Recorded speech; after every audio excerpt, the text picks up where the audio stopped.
Hello, everyone, and welcome back to my show. Today is, of course, 29th of July. Now it's 12 past 3. My apologies for being a little bit later due to some technical moments. Of course, as always, I have prepared a news update for you. Quite a number of latest reports here in Russia that media and public is paying attention to about some major developments. Also, let me remind you, dear friends, that this morning I actually published full first update on my YouTube and Rumble channels, and maybe I will do that on regular basis. So if you can, either right now or after the stream, check out that video and at least click the like button. Maybe that will help to push video a bit so that it will at least reach members of our community. But anyways, this first update, sir, first will be published on my Patreon and Boosty pages, sir, and after a little while it will be published on YouTube and Rumble because it takes always some time, obviously, to upload these videos and stuff.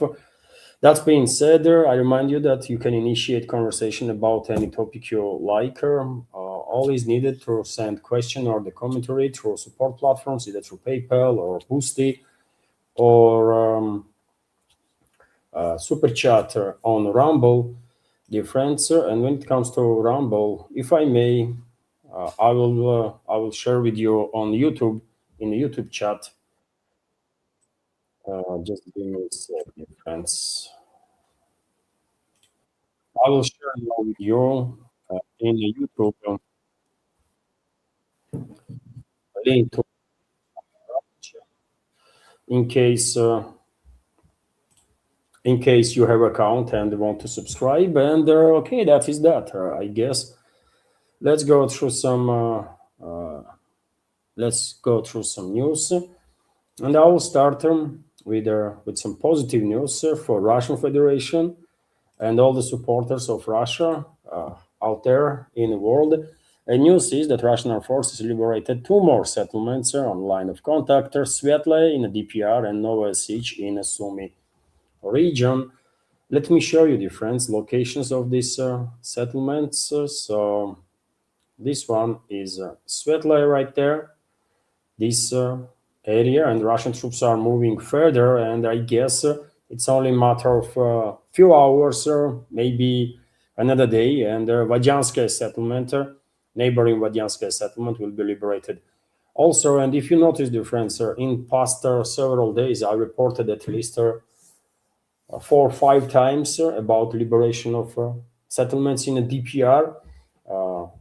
Reports were confirmed by Defense Ministry about this progress of the Russian armed forces, and it does looks like in certain directions when it comes to this last major defense line that Kiev regime has in Donetsk People's Republic is crumbling, and there is some elements of collapse already, because you remember all these talks right throughout these years that Kramatorsk-Slavyansk agglomeration is a major stronghold and this and that, and Kiev regime will be able to hold on to this territory for years to come.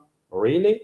I mean, every single day we are receiving reports about further and further and further progress of the Russian armed forces, and therefore, maybe we should not be surprised that much to hear that, according to reports in Russian media, Russian armed forces established their presence not just in Alexeyevo-Drushkovka settlement and Asikovo settlement, right on the northern-western side of Konstantinovka, but today we have reports, and just take a look at this, man, that Russian armed forces entered the Drushkovka itself.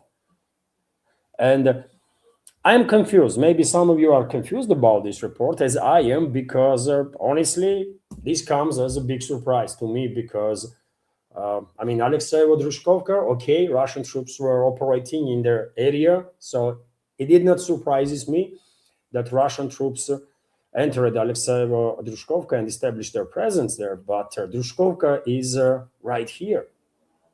And this is obviously part of this Kramatorsk-Slavyansk last fortified area that Kiev regime and its NATO backers are holding here. And I don't even know what to make of it, dear friends.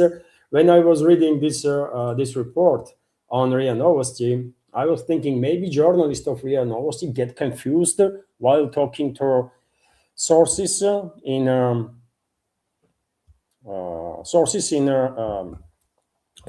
South group of forces, right?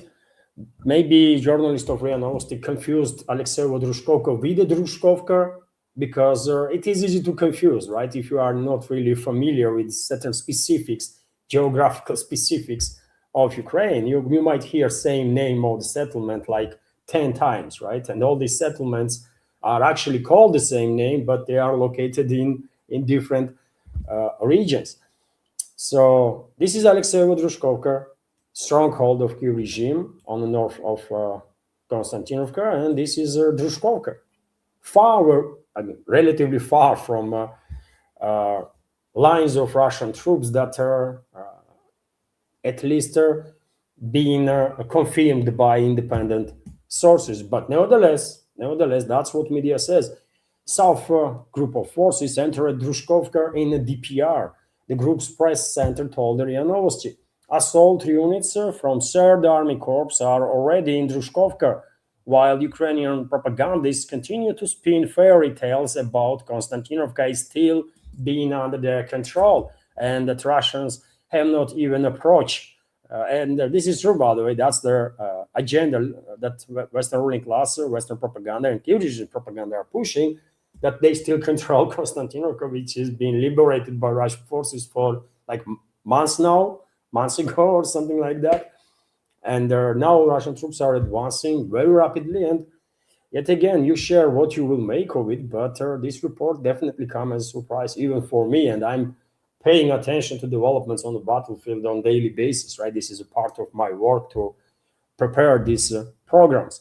So if we will have additional confirmations, that's of course major breakthrough in a DPR, and definitely indicator of total collapse of Kiev regime's defense lines on the south of Slavyansk Kramatorsk. Let's see how will our situation develop further. And also, when it comes to Sumy region, this is the settlement Novi Sich that is under Russian control, right next to this massive forestry that creates a sort of a wall before Sumy city itself, right, from a north and eastern side. And Russian militaries already are conducting clearing operation in this forestry, by the way. So therefore, I'm not at all surprised that this settlement, Novi Sich, came under Russian control. That was expected. But Drushkovka, well, that's, I don't know, man. That's quite a very big one, actually, and very surprising one when it comes to developments on a DPR sector of the front line. Either way, it's all positive news, right? It's all positive news for Russian Federation and Russian supporters. So good, man. We just need some additional confirmations to have a better understanding how this massive breakthrough has occurred.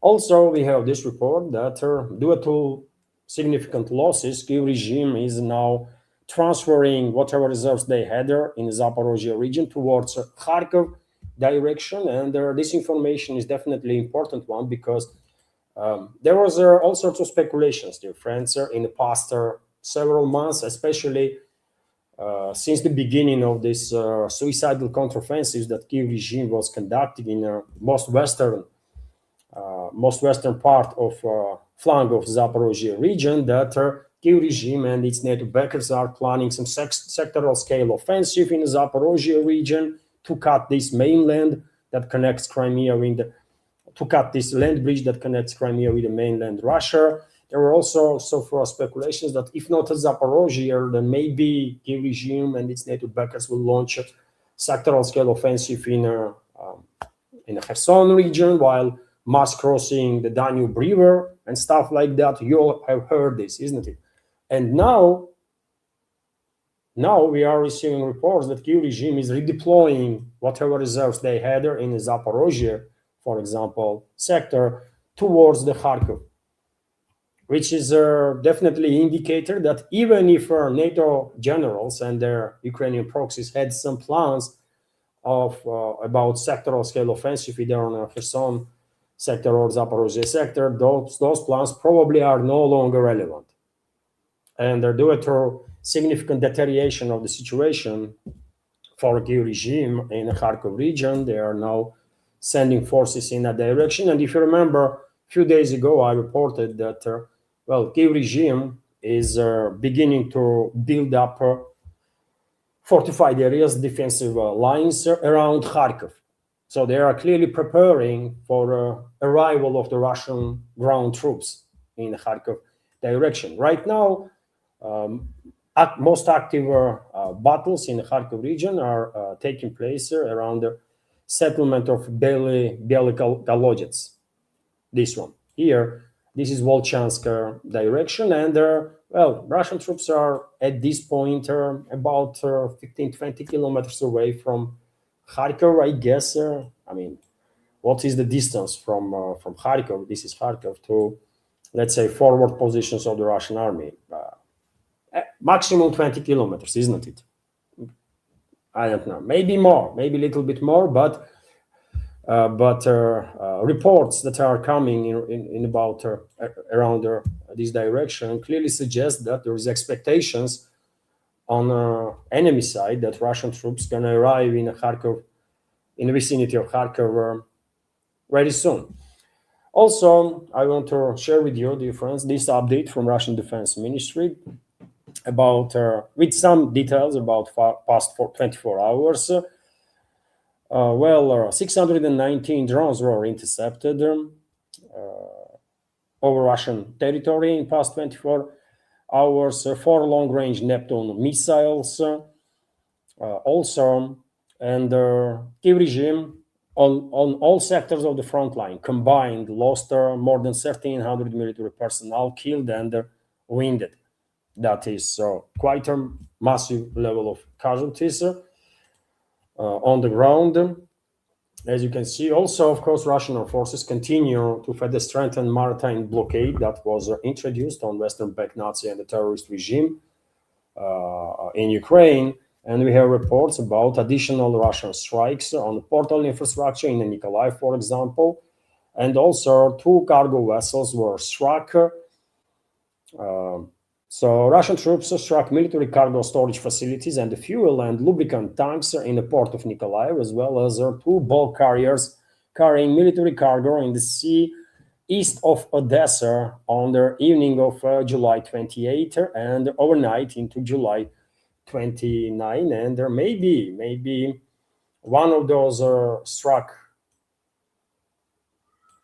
vessels that were carrying some military goods for Kyiv regime was depicted by residents of Odessa region when they shared this screenshot, for example, on which you can see on a distance a vessel being on fire and there is a thick smoke, right?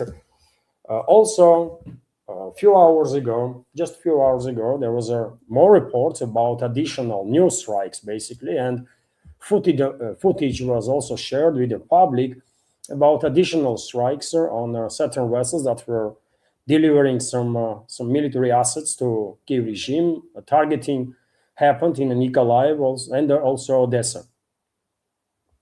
Advanced Guerrilla drones were used by Russian troops for this attack. And if you want to see a video, dear friends, on my Telegram channel, I did posted the video itself and also on my Twitter X page. So if you have accounts either on Telegram or Twitter or both, subscribe to my channel. I'm quite often sharing in between the programs. Basically, whenever I have time, I'm sharing some additional information on Telegram and Twitter X. So it could be useful, actually, right?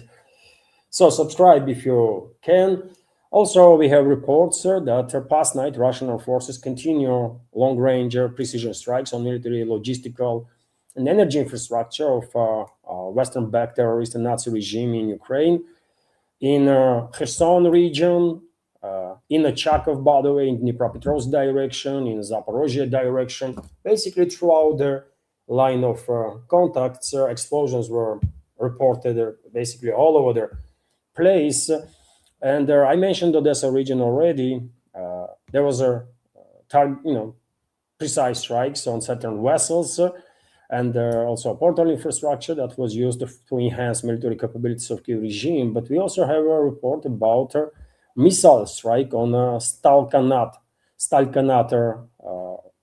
enterprise in Odessa. This strike happened literally a few hours ago, and giving the images that are being shared online by locals, clearly a strike was on point. You can see thick smoke is coming out from the enterprises that was used by Kiev regime for military purposes. So Russia continues to advance on the battlefield, and Russian forces continue to eliminate Kiev regime's military logistical capabilities through long-range strikes too. Also, I want to share with you, dear friends, some additional information about some infighting that is going on a Kiev control territory between different criminal groups that are in charge of different regions. And yesterday I reported about explosion of a BMW vehicle in Odessa that this attack was directed towards high-ranking official in Kiev regime's military. This person was a member of Ukrainian Navy Commander headquarters, and I did not see details. Did he survive? Was he wounded or something? I did not find additional details on that. But what is interesting, later on, also yesterday, in very same Odessa, there was another explosion. Taxi exploded, and SBU officer was killed as a result of this attack. And what is interesting, by the way, I mean, this SBU officer probably was disguised as a taxi driver, because reports are that some female called the taxi. Right? What the hell is going on in Odessa, man? That's what reports are suggesting, that some female called the taxi, car arrived, she took her, she sit into a car, then taxi drove away, and there suddenly explosion occurred, and the driver ended up dead. This passenger survived, and then it turned out that this taxi driver that was killed in this attack was an SBU officer. So either SBU officers are working as a taxi drivers, as a part-time taxi drivers or something, which might be the case theoretically, at least, although SBU is engaged in so much criminal activity that I doubt that they actually working as a taxi drivers. Probably this one was disguised as a taxi driver for whatever reasons, and with whichever criminal clan he had issues, that clan took him out. But of course, the regime gonna blame Russia. Of course, they're gonna blame Russia. They're gonna say that Russian secret services are conducting these attacks on Kiev regime's militaries and secret services and stuff like that. I don't believe in this, honestly, because if Russian secret services were actually engaged, probably if they had a green light to eliminate officers of either SBU or main intelligence directorate of Kiev regime or their armed forces, then probably no one would be left alive there. So this is internal criminal or some shootout, skirmishes in Ukraine, and that is that. But when it comes to terrorist and criminal activity of Kiev regime itself, well, I have a reporter about it that in Tula, by the way, in Russian Tula city, there was a assassination attempt conducted against their head of a Russian company that is producing drones. On July 29th, there was this attempt was made on the life of Andrei Cherezov, the head of the company, Russian Air Transport Laboratory, which manufactures other FPV drones. And according to reports, this person, Andrei Cherezov, was returning to home, and the assassin was waiting for him. And 3 shots were made. Cherezov was wounded and hospitalized. At this point, no reports, no additional information about his conditions. Medics probably are doing whatever is possible to save his life. And because until now there was no reports that he was killed, probably he will survive. Hopefully, he will survive this attack. But that's what Kiev regime does. This is a Kiev regime's and its British masters' tactics when they are going around and committing terrorist attacks and trying to terrorize people. That's their style. Also, when it comes to Ukrainian terrorism, Ukrainian crime, and all the negativity, well, some European countries are beginning to wake up to a new reality, which will force them to deal with Ukrainian terrorists, Ukrainian mass murderers, Ukrainian Nazis and the fascists. And, well, Palermo prosecutor, for example, in Italy, claims that Italian mafia already shows huge interest to recruit, to connect with Ukrainian Nazis and the fascists and adopt warfare tactics that are used on the battlefield. Quite a bad news for Italians, isn't it? Quite a bad news for Italians and for all of Europe, actually, because I'm telling you, man, these Ukrainian Nazis and the fascists and the mass murderers, they're gonna spread all over the world. And man, most of them probably will end up where? In Europe. Most of surviving ones. Because in general terms, most of the Ukrainian Nazis and fascists are going to be eliminated on the battlefield by Russian forces, of course. But significant part of ones that will survive, ones that will run away, are going to end up in Europe. And just a reminder, about 800,000 different type of weapons are unaccounted in Ukraine. 800,000 different type of weapons, from pistols, rifles, assault rifles and machine guns to manpads, by the way, and anti-tank missiles. So you can imagine what is waiting for Europe, by the way, in next 3 to 5, 10 years time. These Ukrainian Nazis and the fascists and the criminals are going to turn Europe into a freaking hell, man. And you will see that I'm correct on this prediction. Let's continue with some other news and update about work of Russian air defense forces. Past night, 295 drones were intercepted over the Belgorod, Bryansk, Voronezh, Kaluga, Kursk, Oryol, Rostov, Ryazan regions, Krasnodar Krai, Republic of Crimea, Republic of Chuvashia, Republic of Tatarstan, and over the waters of Azov and the Black Sea. Unfortunately, this vast geography of these long-range attacks that NATO countries are orchestrating against Russia is daily occurrence. Only difference is in number of drones that are used there. Sometimes it's 500-600 at the night time alone. Sometimes it's 300-400, and past night 295 drones were intercepted by Russian air defense forces. Unfortunately, every now and then, some drones are managing to bypass air defenses and struck civilian. Usually, it's a civilian infrastructure, and 2 civilians were killed as a result of such an attack on Crimea. For example, so 2 people were killed in Ukrainian armed forces overnight attack on Crimea, according to regional governor Sergei Aksyonov. 5 more people were injured. Also, we have reports that a civilian woman was killed in Taganrog. Rostov region governor Yuri Slusar reported about it, and a number of civilians were injured as a result of These are long-range attacks on Russian Federation that are orchestrated by NATO member states. Also, we have this report that in Resign, 6 people were injured. This is still preliminary information.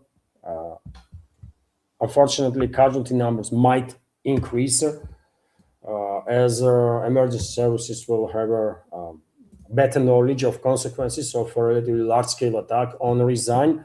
And the direction of this long-range attack was, again, Wildberry's e-commerce company's warehouse, which was struck, basically. Unfortunately, air defense forces were unable to intercept all the drones, and Wildberry's warehouse was completely destroyed. I have seen videos of that destruction. Hardly anything is left from this huge infrastructure. And there are also reports that in Rizan direction, also a local oil refinery allegedly was targeted. No specific information is known about it right now, but what we have is that there was a drone attack on a Perm. Preliminary reports indicate that Lukoil Permneft Lukoil energy facility basically was targeted, and Lukoil is of course one of the major energy majors here in Russia, and giving the images that are coming from their area that was published on internet, clearly some damage was done to infrastructure. How severe the damage is, hard to tell, obviously, but either way, if anything, Russian engineers, I think, already proven themselves to be extremely capable of rapidly repairing this damaged infrastructure when it comes to Russian oil refineries or fuel depots. And therefore, these long-range attacks on Russian energy infrastructure are becoming less and less effective, actually. Because as time goes by, of course, energy majors are putting more orders on especially vital equipment just in case they will need it. And so repair process is being accelerated significantly. On initial stages of these massive long-range attacks on Russian energy sector, maybe energy majors were not that ready to deal with the situation in immediately, in very short terms. But now, significant enough time has passed, and the Lukoil, Rosneft, Gazprom Neft, they all are, and some smaller ones, I think they are already pre-purchasing certain vital equipment that takes longer time to prepare to be on the safe side. So if there is some drone striker, they will manage to repair refinery in short time and launch production again. And also, of course, in many strategically important areas, air defenses have been increased significantly, and there are many instances when a refinery is being targeted, but not a single drone is managing to actually reach one.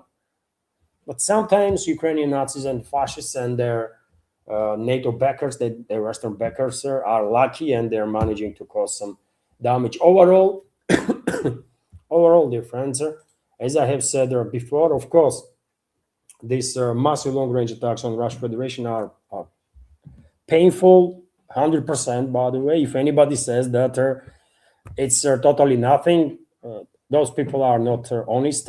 Of course, it is painful, it is harmful, especially when civilians being killed and injured.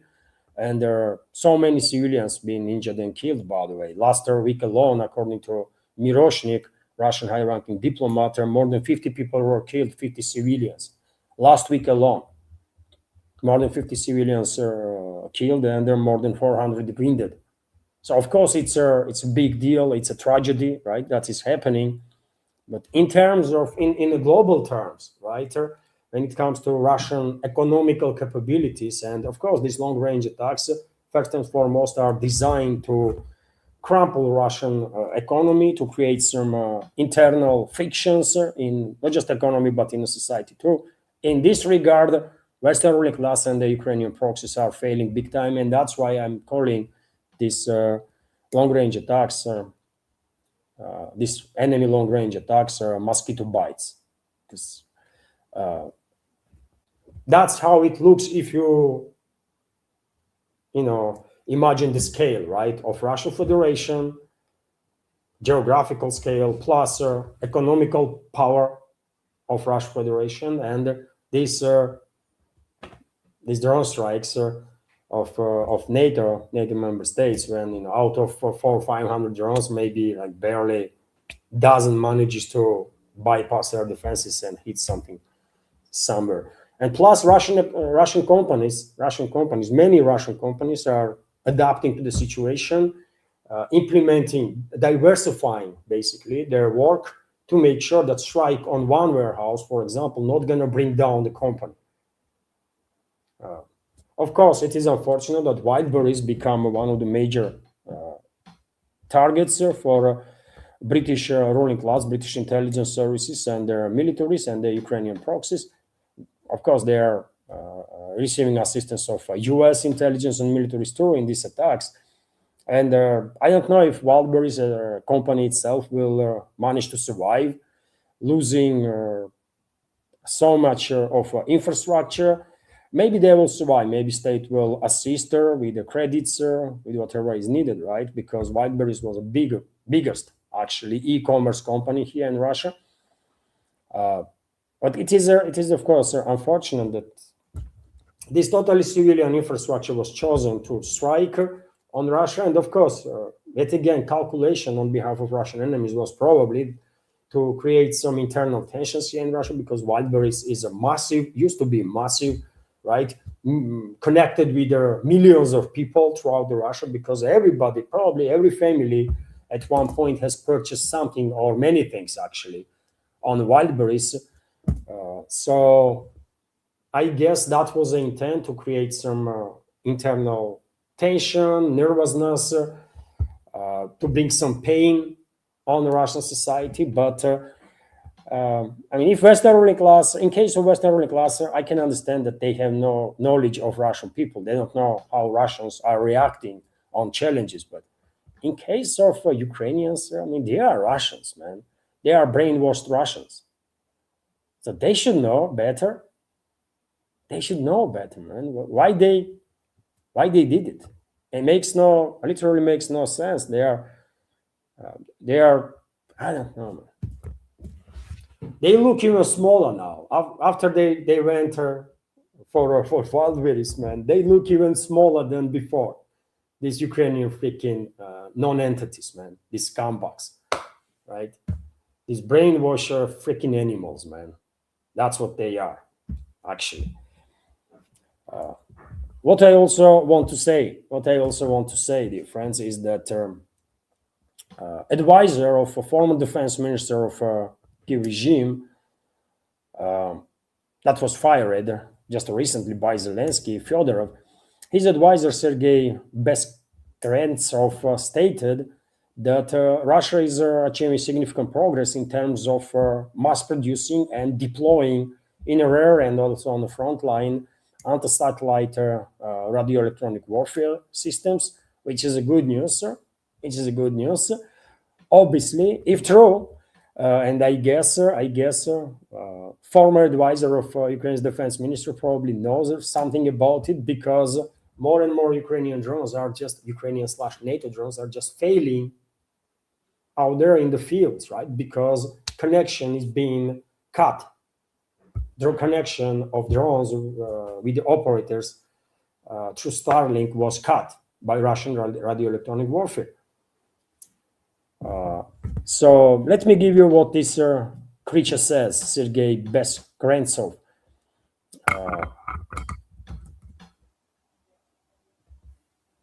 He wrote basically on his social network that the number of satellite electronic warfare systems used by Russian forces are rapidly increasing to counter Starlink system. Moreover, more and more of these systems are being deployed both in the rear and on the front line.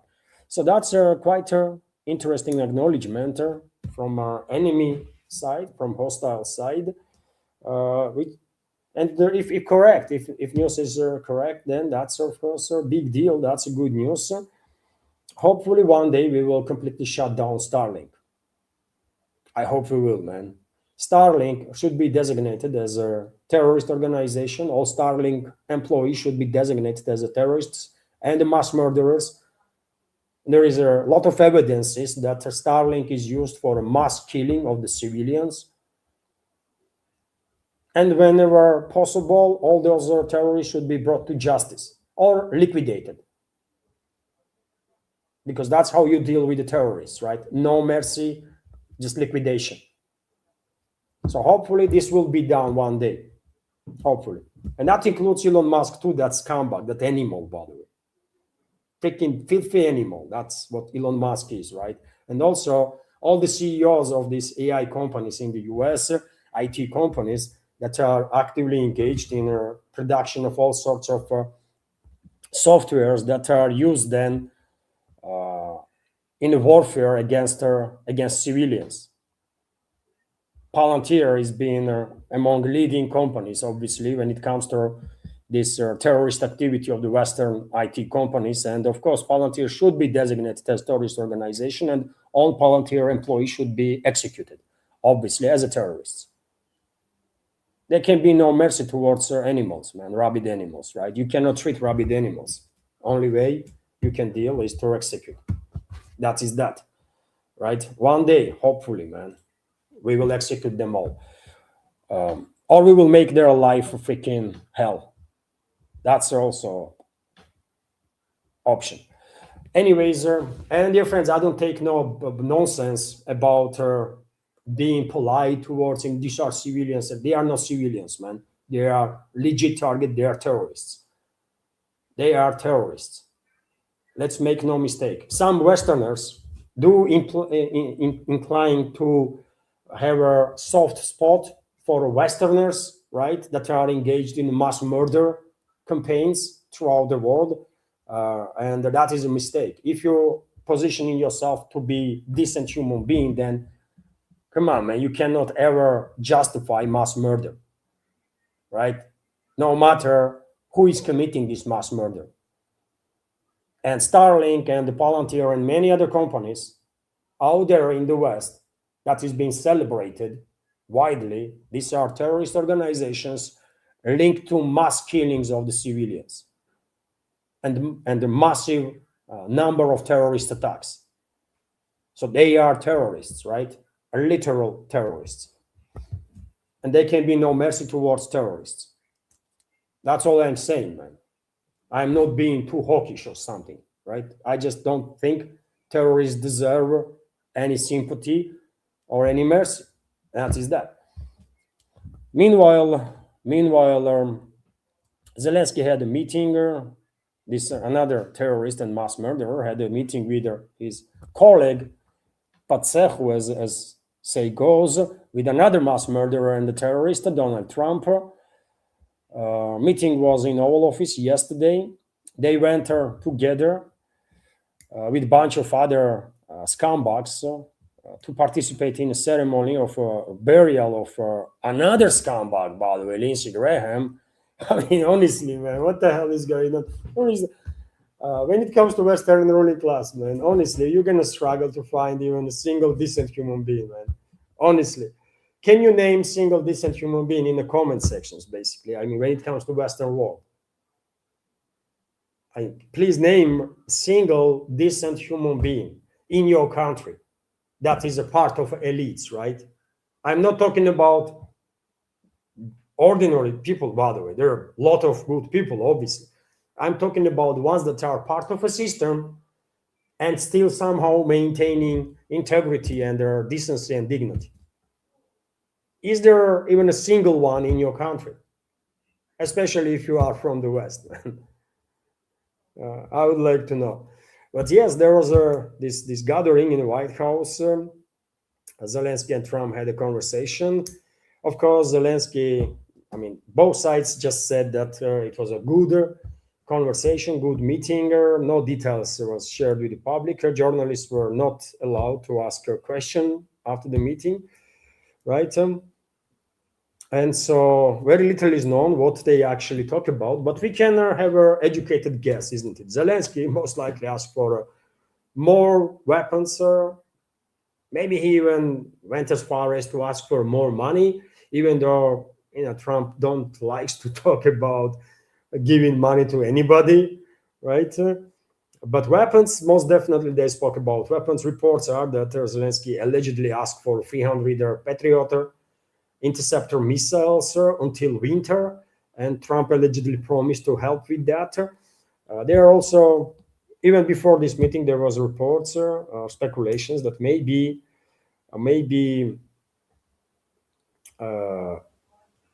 Zelensky, I mean, globalist through Zelensky will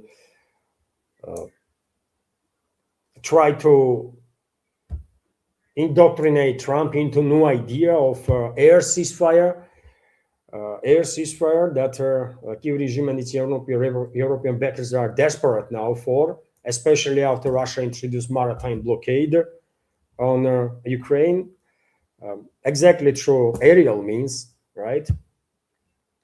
And probably they spoke about it. And if so, I guess during the next conversation between Trump and Putin, Trump will highlight this topic, I guess.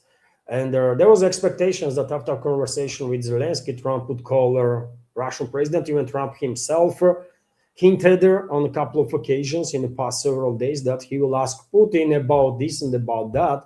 So probably there was some preparations for a phone conversation to take place, but as of now, no reports that there was any conversation either yesterday or today, at least by now, and it's almost 4 p.m. here in Moscow, 7 to 4, right? Maybe later on, Trump will call.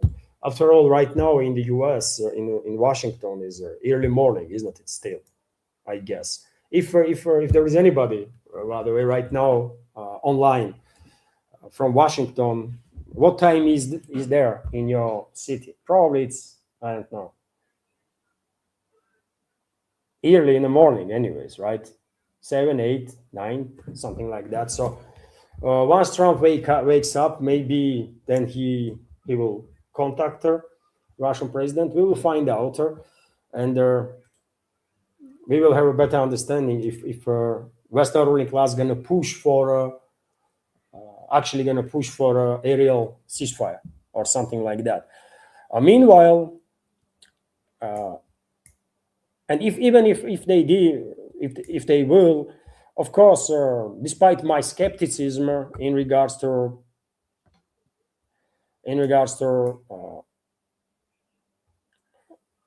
despite my overall skepticism in terms of Russian leadership's attitude towards the Western ruling class, and I said before already that I think if Western ruling class is persuasive enough, Putin might agree for some sort of de-escalation and even a temporary solution before in next several weeks before parliamentary elections will take place here in Russia. But maybe I'm wrong about it. Maybe Putin actually had enough of these idiots in the Western ruling class. Maybe he no longer considers possible to build some bridges either with the American ruling class or American administration or with anybody out there in the West. And in that case, no one should be surprised at all if Washington actually tries to connect with the Putin to arrange this phone conversation. And if Putin will say, no, thanks, not interested. Also possible, by the way, right? Especially because lately, last several weeks at least, last 3, 4, 5 weeks, Washington become definitely much more hawkish towards Russia than throughout the entire 2025, right? Entire period, basically, since this second presidency of the Trump. So of course that will make that might force also Russian leadership to reconsider its take towards American ruling class. I mean, you clearly cannot have no agreements with the American ruling class that they will honor. It's so freaking obvious right now that I don't understand how anybody cannot see this. And on top of that, by the way, we also have a latest round of escalation from Washington that is coming towards Russia. One of the waves of escalation is, of course, linked to this anti-Russian sanctions bill that US lawmakers are talking about for a very long time. And, well, they actually began adopting, right, they actually began taking procedural steps to adopt this law now, anti-Russian law. So U.S. Senate has supported the bill on the new sanctions against Russia. Document provides for the introduction of 100% secondary tariffs against the countries that continue to purchase Russian oil and gas, countries that do business with Russia, basically, as well as increase the pressure on the Russian shadow fleet, so-called shadow fleet. Restrictions will also affect Iran. The vote was procedural. Next step is this bill to be debated on the floor and finalized in the Senate, considered in their House of Representatives, and signed by U.S. President Donald Trump. And there are some reports, by the way, that this cannot be done earlier than September. There are reports that U.S. lawmakers, and then Trump's administration could be able to finalize all their procedural processes by September. And in September, they will adopt this law. Although, yet again, we have to be realistic, by the way. Do you think the U.S. is in a position to impose 100% secondary tariffs on China? I mean, honestly, do you think this is even doable? Of course not. Of course not. That will be suicidal for the U.S. And China is the biggest Russian trade partner, number one. And I remind you, dear friends, that, this bill, this anti-Russian sanctions bill, is focused mostly on countries that do business with Russia in terms of energy sector. And we should not forget that US itself buys energy from Russia, enriched uranium, for example. Enriched uranium for its nuclear power plants. And so US gonna tariff its own self now. This is all freaking nonsense, right? These are just a bunch of idiots that being put in the Congress and the Senate by Zionists and different corporations, right, as their puppets, as their filthy representatives. And that is that. This is not really lawmakers. These are just scumbags, right? Majority of them. There might be one or two decent human beings in US Congress, and that's about it. I'm not even sure about one or two, man, but maybe members of our community from US can share their take on the situation. How many decent human beings are in the Congress in US? 1, 2, 5 maybe? Although I truly don't believe that there is even a single decent human being there. Anyways, of course, Russian president will be informed about these developments in Washington, and that also will not help him to maintain this positive attitude towards American ruling class or U.S. current administration. So therefore, I hope even if Washington and White House administration will try to organize a phone conversation between Putin and Trump, I hope Putin will say no, man. He's just too busy. He has no time to talk to freaking clowns and stuff like that. I hope he will literally use this language to make it clear for everybody, including for Trump, what we think about them, what we think about American ruling class. They are scumbags, filth, rabid freaking animals, man. That's what they are. Entire Western elites, all of them, right? With no exceptions, all of them are rabid animals and the filth. And I felt sorry for ordinary people in the West that are slaves, basically, of these rabid animals. A real talk there, man. What else? Medvedev, this topic of mobilization, by the way, is still active. Is still active, kind of, because Western propaganda does not stops to push this narrative, right? And the Kiev regime's propaganda and Russian officials are one after another are reacting on this matter. Well, now Medvedev spoke about it. A former Russian president and current deputy chairman of the Security Council, and he made it clear that this is all absurd. There is no plans to conduct mobilization, at least for now, right? Things might change in 2 months from now, but today there is no plans for a mobilization.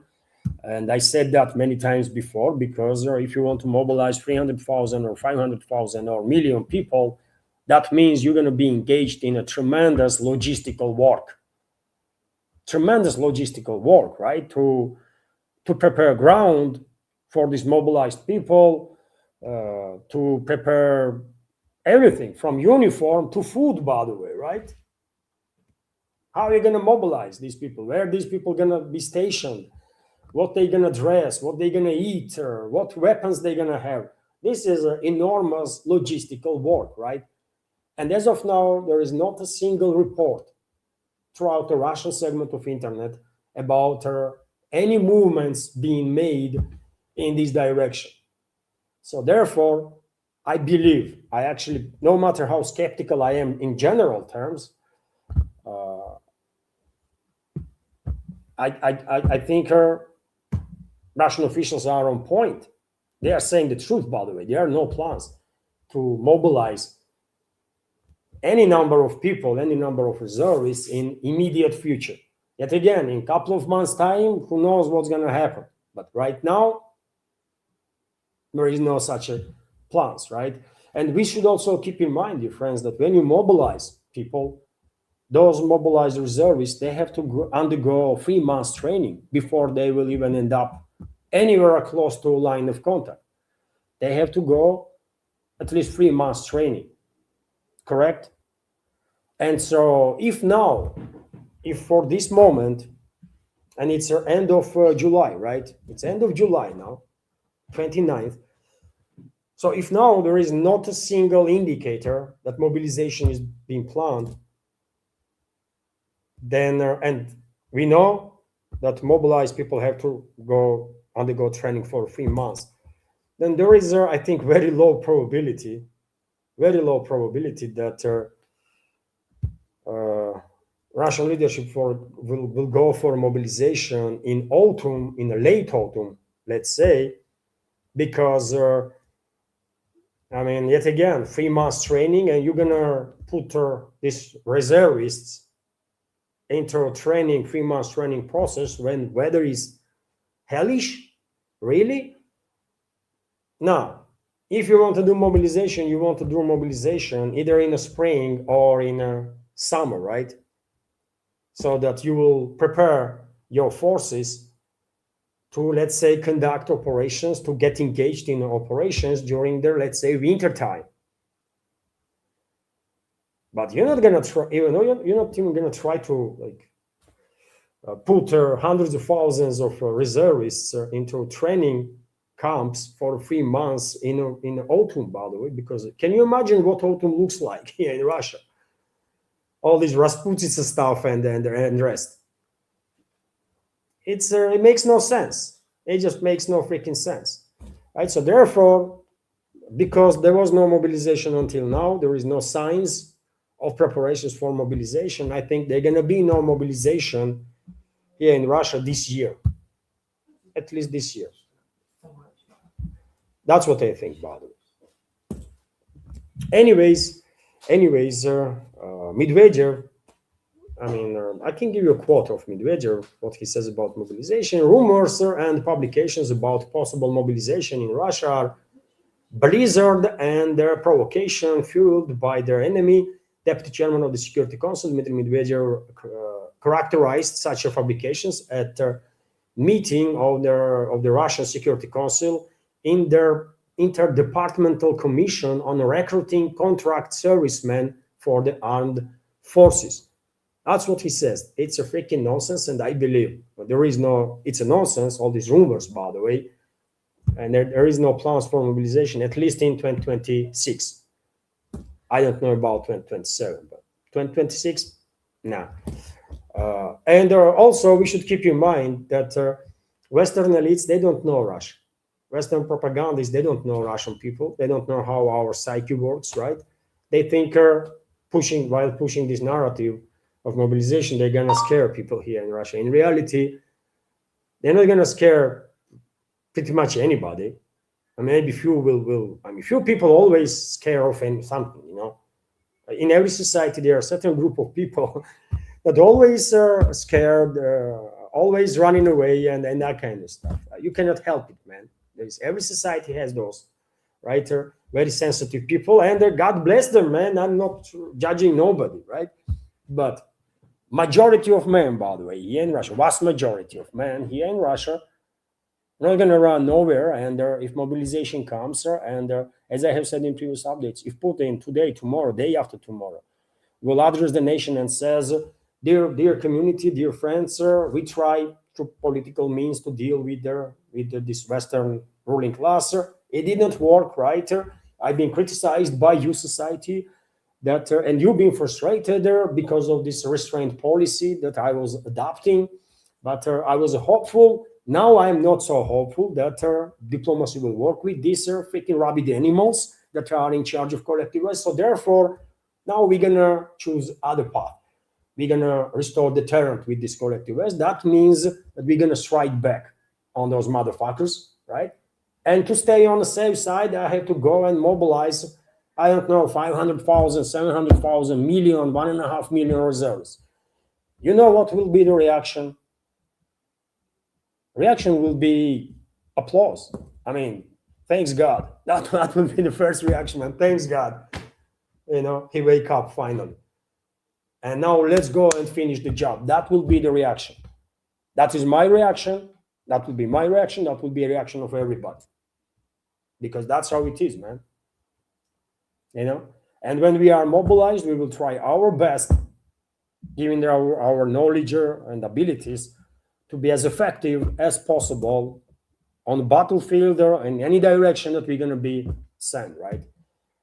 I hardly can imagine myself, by the way, you know, like killing anybody, I mean, enemy. But I'm a reservist. If there is mobilization, I'm going to be called. And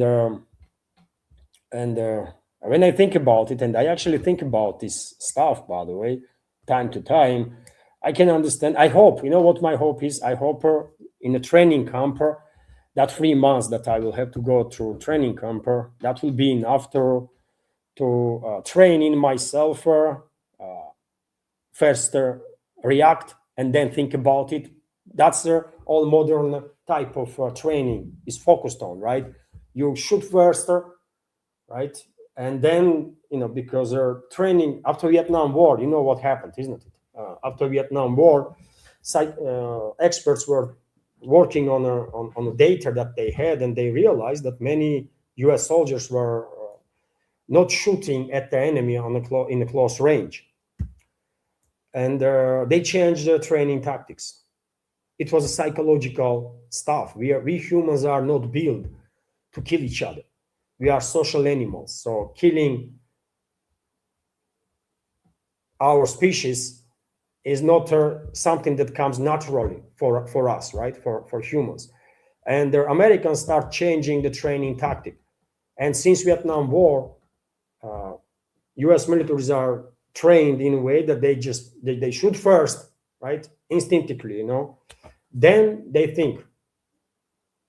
And this very method of training was adopted throughout the world by all major armies to bypass this psychological barrier that our brain is creating, right, in a combat. So my hope is that if I'm mobilized during the training campaign, they will train me well enough so that I will do what is necessary, and then I will deal with their freaking PTSD and the rest of the stuff. Because I want to be as effective as I can, man. And Of course, it's a horrible that on the battlefield you have to eliminate other human being, enemy, yes, but nevertheless, it's still human being, isn't it? And I can understand why this creates tremendous psychological pressure on the people. By the way, it's terrifying, right?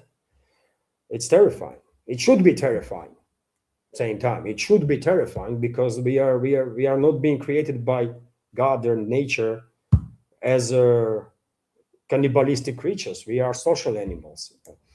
So yes, I mean, all I want to say is that we all will try to be as effective as we possibly can, for sure. And well, also Medvedev, former Russian president and current deputy chairman of the Security Council, stated that since the beginning of this year, 200,000 people signed a contract with the Ministry of Defense, which is quite a lot of volunteers, isn't it? 200,000 people join Russian armed forces. 35,000 people join the Russian army, voluntarily signing up contract every month, on average, right? That's quite a lot, and this definitely can explain why defense ministry or the political leadership is, at least as of now, not planning no mobilization, no nothing. 200,000 volunteers in the first 6 months alone, about 200,000. Impressive, isn't it? Of course it is. I was a bit surprised, actually, to see this number of 200,000 because of the frustration, first and foremost, frustration in the public in regards to restraint policy that leadership is exercising still towards the Western ruling class. But, well, nevertheless, I mean, so many people are deciding that they're going to join army and go to the front line. And I'm going to be a real man. I have thought about joining our forces also. On many occasions, I had a conversation about it with Anna, my wife. And, well, if I had a little bit better health, probably I would join army right now. I don't know, man. It's even if I pass medical exam, I mean, for God's sake, I know what am I dealing with, right? And so today I might be battle capable, absolutely, and tomorrow I might have some issues, or maybe tomorrow I will be battle capable too, but day after I might have some issues, and this is not okay, right? This is definitely not okay. You might endanger not just your life, but life of your comrades in that case. And that's a risk that I'm not willing to take. Otherwise, I have thought so many times, man, to join military. But, if mobilization comes around, that's a whole different story, right? It's a little different requirements. Obviously, and mobilization means that country needs everybody. But when you are joining voluntarily armed forces, you have to be sure that you are fit enough, 100% fit enough, because it's a serious matter, right? You might not just endanger yourself, but your comrades. You cannot do this. Anyways, dear friends, let's continue with some other news. And before I continue, let me highlight, if I may, that this media project of mine is completely subscriber funded, and that means exists only thanks to your support, community support. And well, if you like what you see, if you like my programs, please consider to join a supporter community. You can do it through several means. You can donate to this channel through PayPal platform. Link is under this video in description box. So you can become a member of our Patreon community. You can see Patreon page on your screen right now.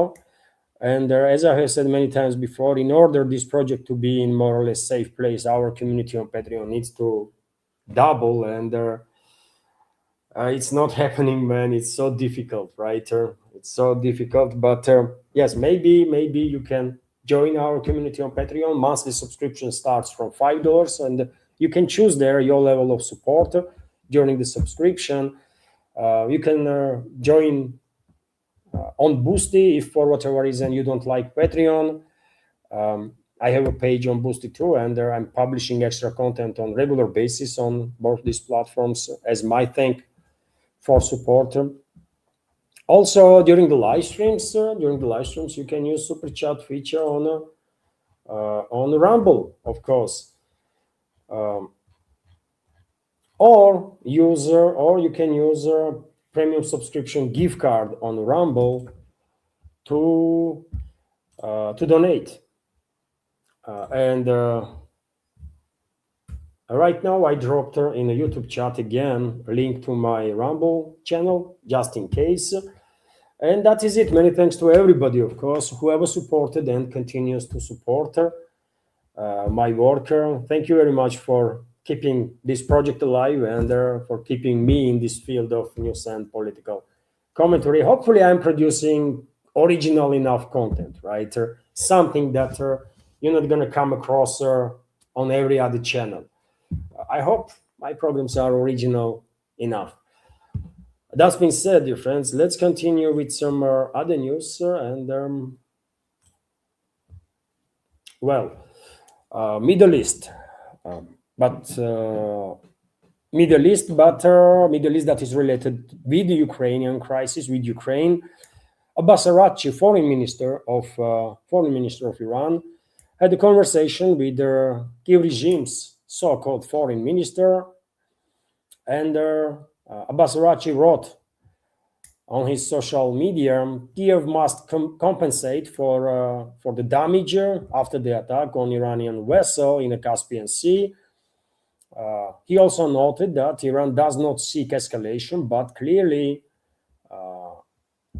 will not tolerate any attacks on its citizens, and we will see. We will see how the situation going to develop. If Ukraine will pay compensations or not, and if Iran will retaliate or not. But in terms of Iranian retaliation for attack on Iranian vessel, well, there were rumors, by the way, that Iran was planning to target some portal infrastructure of Kiev regime. If it needs any additional targeting, Russian militaries are doing quite effective work in this regard, but as a symbolic step of retaliation, allegedly, according to New York Times, Tehran was planning to take such action, launch a couple of missiles, and because Sibiga called Abbas Araghchi, I guess as of now, escalation is off the table, but only for now. Tomorrow things might change. Because, as I have said many times before, Western ruling class globalists, they need to drag Europe into Iranian war, into war in the Middle East. And this is not just war against Iran, but this is war against whole region, because end game of Middle Eastern chapter of Kiev regime in the Middle East, of Western ruling class, in Middle East, is to engulf entire region into violence on ethnic and sectarian lines, right? And to cut off for as long as possible and as much as possible all this region, especially energy sector of this region, from global economy, to force China to increase its dependence on Russian energy up to a critical level. It's a complex issue. I spoke about it many times before. If you have any questions on this, on my reading of the big picture, I'm more than happy to respond or just send question through any other support platform. And so as of now, topic of Iran's retaliation on either Kiev regime or its European backers may be off the table, but I don't think for long. One way or another, but globally is gonna drag in European countries into Middle Eastern war. They're gonna do it anyways, right? Only question I have personally is which scenario they're gonna choose. False flag operations, escalation between through Ukraine, or something else. That's the only question I have personally. And they are running out of time, because if they are not ready to launch next phase of a war against Iran later autumn, early winter this year, then well, they have to wait for another year, in that case, another 12 months, because in no, I don't think the US militaries or European militaries will ever agree to launch a massive scale war, ground, which will include ground invasion during the summertime in the Middle East, right? Because it will be suicide, total suicide. So anyways, anyways, let's continue with some other news. And when it comes to Middle East, dear friends, we have a further escalation, further increase in the geography of the escalation, unfortunately. And well, Saudi Arabia reported earlier that, and this is happening in past 12 to 24 hours. So Saudi Arabia reported earlier that Iraq, Saudi energy infrastructure was targeted from Iraq, right? And shortly after, Saudi and the US militaries launched strikes against Shiite formations in Iraq, by the way, not Iran, but Iraq. And we have this report that, well, quite a number of members of PMF, Popular Mobilization Forces, have been killed as a result of this Saudi-US attack. PMF, by the way, is not just like a uncontrolled, some random militia. It's a part of Iraqi armed forces. It's a part of official part of Iraqi security services.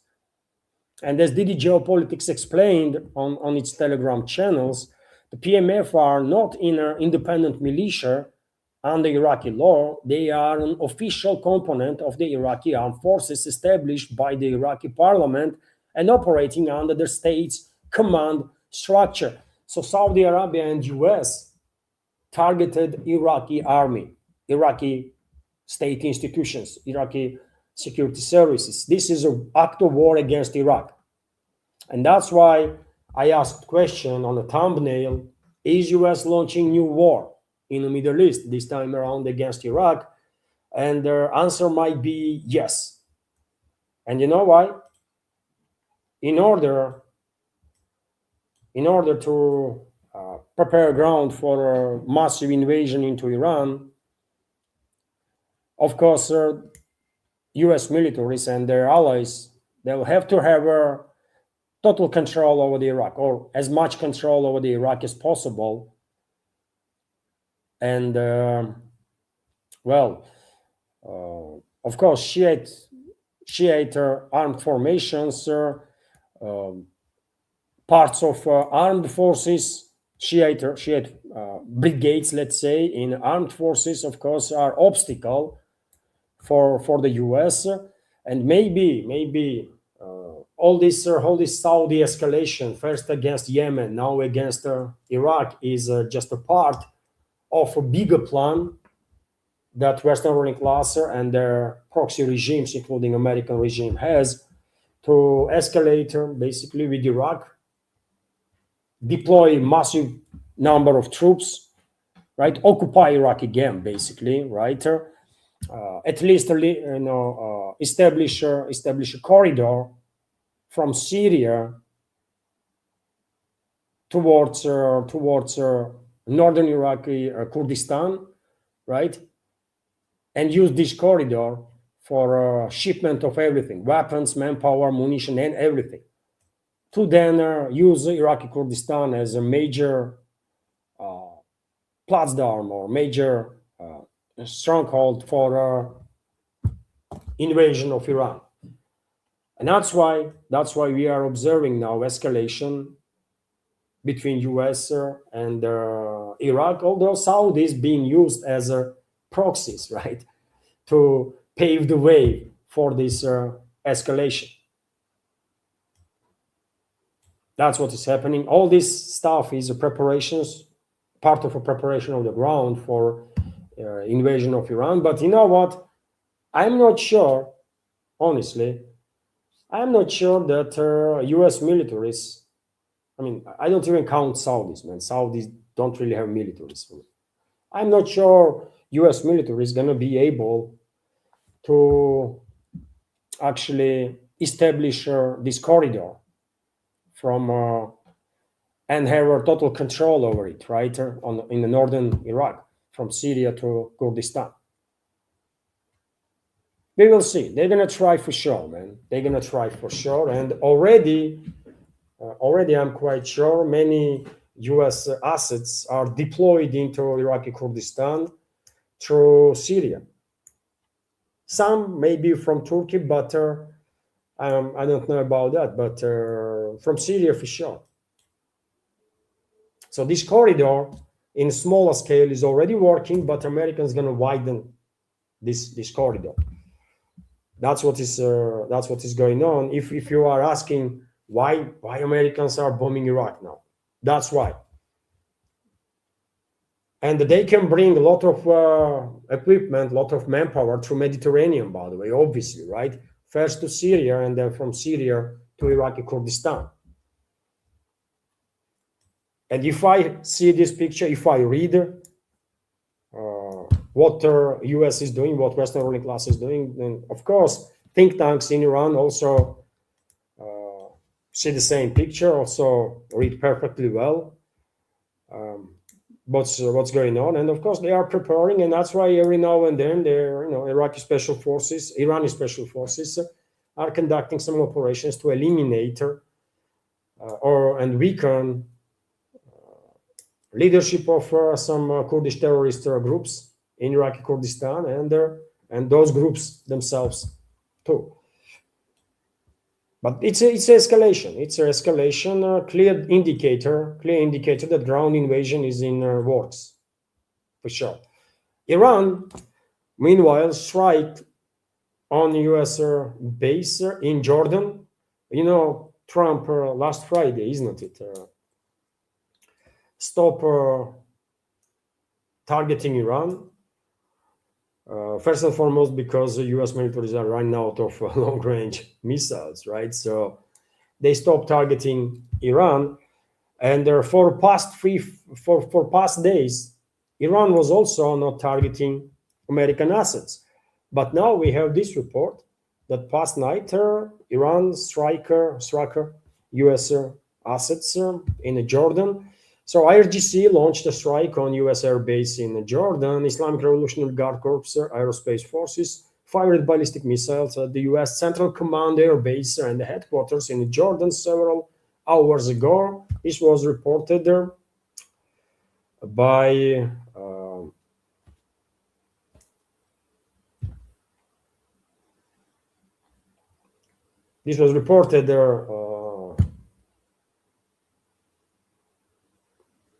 by IRNA news agency, yes, Iranian media outlet, by the way, later evening yesterday, right? So let's see how US will react now. And I was expecting that Iran will strike on US assets, because this ceasefire from Iranian standpoint were making no sense. I can understand why US wants some break, because they are literally running out of these long-range missiles, and they need to have some stockpile, right? When they, to use before they will go for ground invasion. So in terms of US, it does make sense to, only be engaged in a tit-for-tat exchange, like every now and then to keep the region in instability, but not on daily basis, because in that case, a lot of missiles going to be used, right? And because Iranian militaries are dispersed throughout this huge country. I mean, U.S. militaries probably don't even know what to target, because you don't really want to use Tomahawk missile against a platoon-sized unit. It makes no freaking sense, right? You want to use these long-range cruise missiles against certain targets that have high military value. And the US clearly has an issue with their targeting data. They don't know what to strike, besides the lack of weapons themselves, right? So on US part, I see logic for sure in a temporary ceasefire, but from Iranian side, it was illogical, man. Iran has an initiative in this escalatory spiral, and why should they give a break to Americans? Why should they? And well, maybe this logic prevailed actually yesterday, and the Iranian militaries get green light to take action and strike a U.S. base in Jordan. Maybe this night Iran will strike again, and tomorrow also, and maybe they will force Americans to start launching these missiles somewhere towards the desert again. Of course, and dear friends, this is war, isn't it? When we are talking about war, of course, we always keep in mind that any war is a tragedy. But once you are engaged in a war, you have to do what you have to do. So, of course, these American strikes are not, harmless. It's harmful, obviously, right? Especially if you keep in mind that U.S. militaries are inclined to strike civilians, first and foremost. That's how they kill million people in Iraq. And that's how their actions cause so much death. So of course, this escalation it comes with a significant pain. This initiative in escalatory spiral comes with a serious pain for Iranian side, but they have to win this war. They don't really have a choice there. So they have to keep US cornered and force it to use more and more of those missiles that they have a lack of, so that US will have a harder time in terms of preparations for the next phase of actual war, which will include this ground invasion. So maybe tomorrow they're going to strike again, day after tomorrow. Right now, maybe Iranian missiles are flying towards US assets throughout the region. Who knows? But past night, they actually struck her. Possibly, this was in some ways also retaliation on a Saudi-US attack on Iraq, but could be something else too. Iran definitely has to maintain in its hands initiative in terms of this escalatory spiral, and they have to keep US cornered. They have to. They just have to do this. And dear friends, let me remind you, if I may, that US is a tool in hands of globalists, neocons, and Zionists. Let's never forget about it. US is not some sort of independent state that cares about its own citizens and actual interests of its citizens. No. US is a tool, weapon, in the hands of Western ruling class. And none of us, by the way, literally none of us, can afford Western ruling class to be successful in their Middle Eastern chapter of a global strategy, or in a global strategy itself, because that will be definitely end of humanity. It is unfortunate, very tragic that US is being weaponized, but this is not happened yesterday or day before, right? This is a long story, by the way, that we are observing at least since the Second World War. After all, it was a US president that was warning American people, don't let military-industrial complex, don't let corporations, basically, or groups of special interest to grab power, to politically capture the country, because that will have dire consequences. And it was Eisenhower, right, that was saying something along these lines. And he was so correct, man. He was so correct. American people did not listen. They did not protect Republic. And now US is just a freaking weapon in the hands of these special groups of interests that are dominating in the West. Meanwhile, dear friends, Yemeni forces targeted yet another Saudi oil tanker with their ballistic missiles. Also, Yemeni Houthis, according to some reports, are considering to impose fees for ships sailing through Red Sea and I guess Bab el-Mandeb Strait, of course, and that's quite something, isn't it? And they are in a position to try, at least, right? Try at least, and the report suggests that Ansarullah movement will be kinder to vessels that are linked to China, but the rest will have to pay fees. Interesting, man. Okay, we will see where this goes. But you know what is also interesting? Despite all this escalation, by the way, oil prices still being kept relatively low. And that makes no sense. I spoke about it a couple of days ago also, that there is a massive speculations, massive manipulation on oil markets, right? Because it just cannot be that there is a escalation, there is a Hormuz Strait of Hormuz issue, and now there is a Red Sea and the Bab el-Mandeb Strait issue, and oil price is dropping. It totally makes no sense, man. Absolutely correct. And so that means that at some point, I guess, right? At some point, world and especially Western countries gonna face physical lack of oil. They might speculate and keep prices low, but when it comes to actual oil deliveries, at some point, I think many countries in this world, and especially in the West, especially in Europe, they're gonna just face a physical lack of oil. On paper, they will have everything because of the speculations. But in reality, they will have nothing. That's what is going to happen.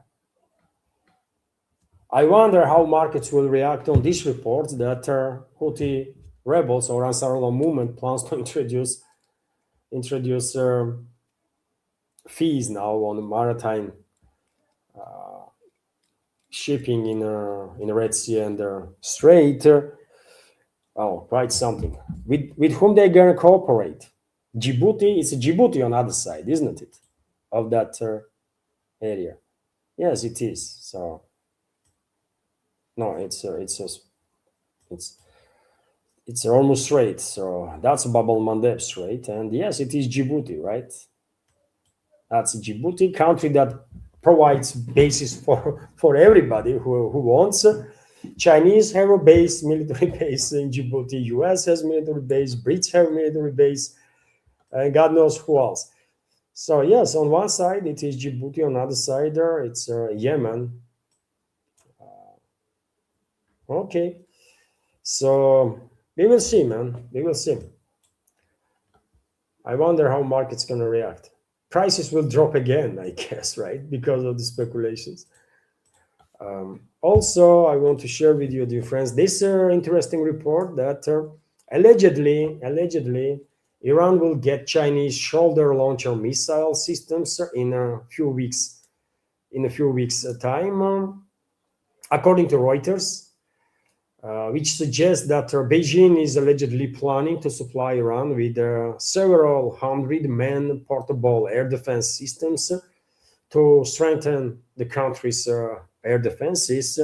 According to article, deal involves purchase of 300 to 400 manpods, including Chinese-made QW-12 and FN-16 missiles. Deliveries will initially be carried out by air transport from Urumqi in Western China and then transfer through Pakistan to Iran. The value of the deal is estimated at the 60 to 70 million dollars. This is one of the largest known attempts by Tehran to strengthen its short-range air defenses since the beginning of their military conflict with the United States and Israel. China, meanwhile, denies all these claims, by the way. China denies that they are providing Iran with any weapons whatsoever. I mean, of course, officially China can deny. There is a million ways how they can transfer significant volume of weapons to Iran. Can be air transportation, can be ground transportation through Pakistan or through Central Asia, right? Kyrgyzstan, then Tajikistan, then Iran, for example. Am I remembering geography correct, man?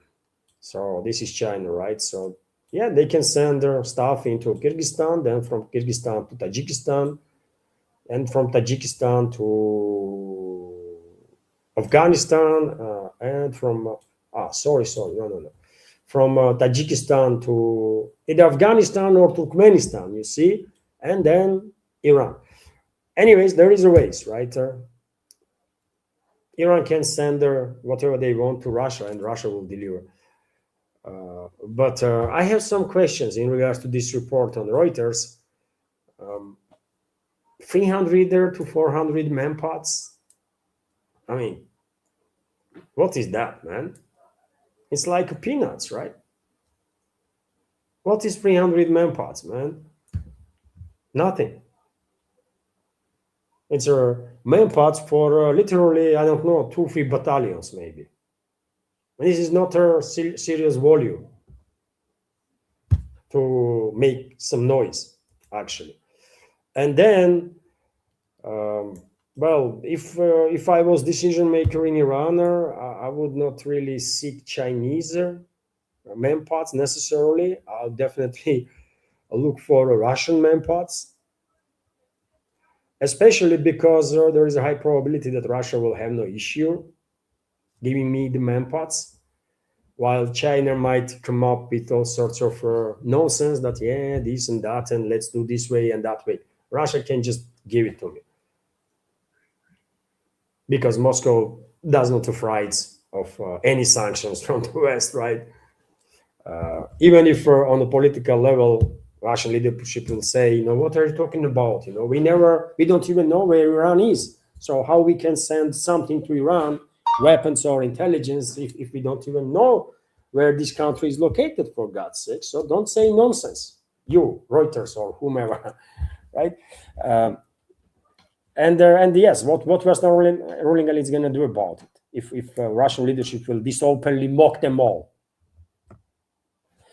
But anyways, that's the reports, right? That's the reports that allegedly China plans to transfer weapons, 300-400 manpods, very little number, not impressed. If it was 3,000 to 4,000 manpods, okay, that's something interesting. But I guess for noise, this report is enough to make some noise in the West, right?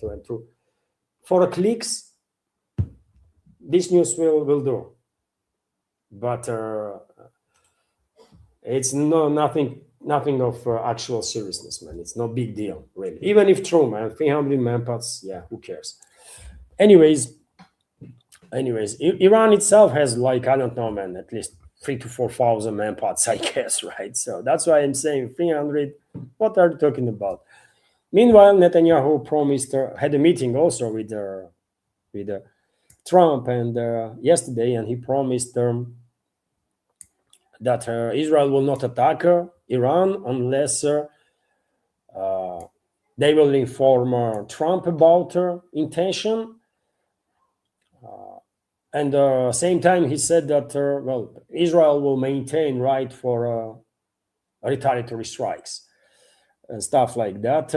If that even means anything, I'm waiting for a moment when Iran will start eliminating U.S. assets in Israel.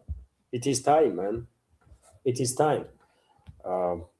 During the past latest escalation, this tit for tat escalation with the US, Iran successfully targeted US assets throughout the region, but they did not strike no US assets in Israel.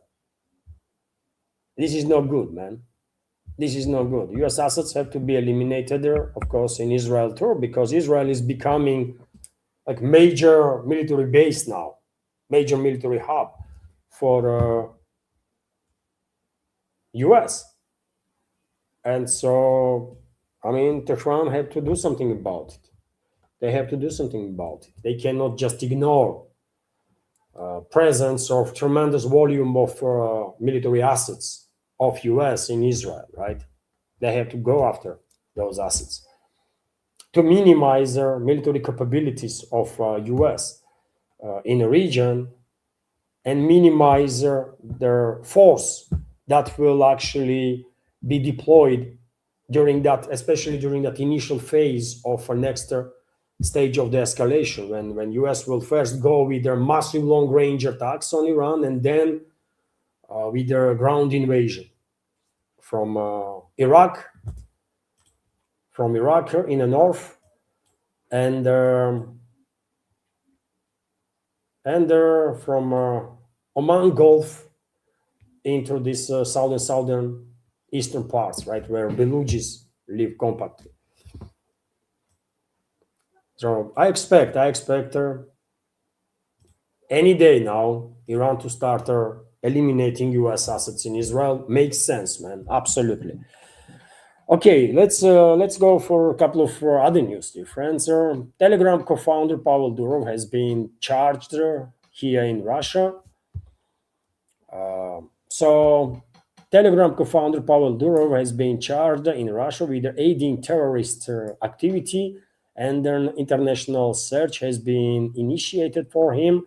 This was reported by Public Relations Center of the Russian Federal Security Service, FSB. Although, I mean, I also see reports that allegedly Pavel Durov was not put on a wanted list yet. Just investigation has been launched. So it is quite confusing at this particular stage to understand what the hell is going on. Is Durov is on a wanted list of Russia now, or just a figure in an investigation? Either way, of course, it is unfortunate. It is unfortunate that Pavel Durov refused to take down all the channels and the resources that Ukrainian Nazis and the fascists and the terrorists have on the Telegram, and therefore, I'm against blocking of these platforms.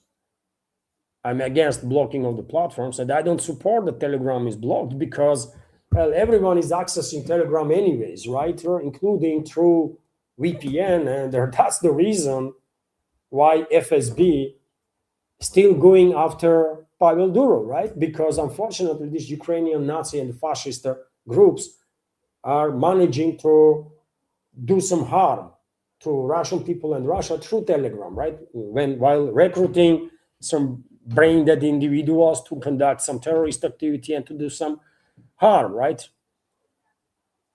So I'm against blocking platforms, but I mean, Durov, when it comes to Pavel Durov, I think he's making mistake, man, because he cannot justify his actions with like usual phrases that this is a matter of like freedom of speech. No, man, freedom of speech does not include providing platform or the shelter for freaking mass murderers and the terrorists, and that's what you do. So get real, man. Get real. And after all, Durov is a Russian. So what the hell is he doing, man? He's a Russian. And his people being killed and harmed by Ukrainian Nazis, and he is refusing requests from Russian security services to take down well-known Nazi platforms, Nazi channels and bots that are used against Russia. What the hell is wrong with this Durov, man? So it is what it is, man. I'm critical of blocking the platforms, but I'm absolutely for going after those people that are allowing some criminal activity to be allowed on those platforms, right? I am all in support of going after management of these platforms that commits crimes voluntarily, involuntarily, but when you are not taking down terrorists on your platform, you are committing crime. That's my belief, by the way, right? That's my belief. And if anybody will has any doubts that Kiev regime is a Nazi entity and Ukraine is in the hands of Nazis and the fascists and the mass murderers, well, don't take my word for it. Read a couple of Polish magazines, right, or newspapers, because lately Polish ruling class wake up too.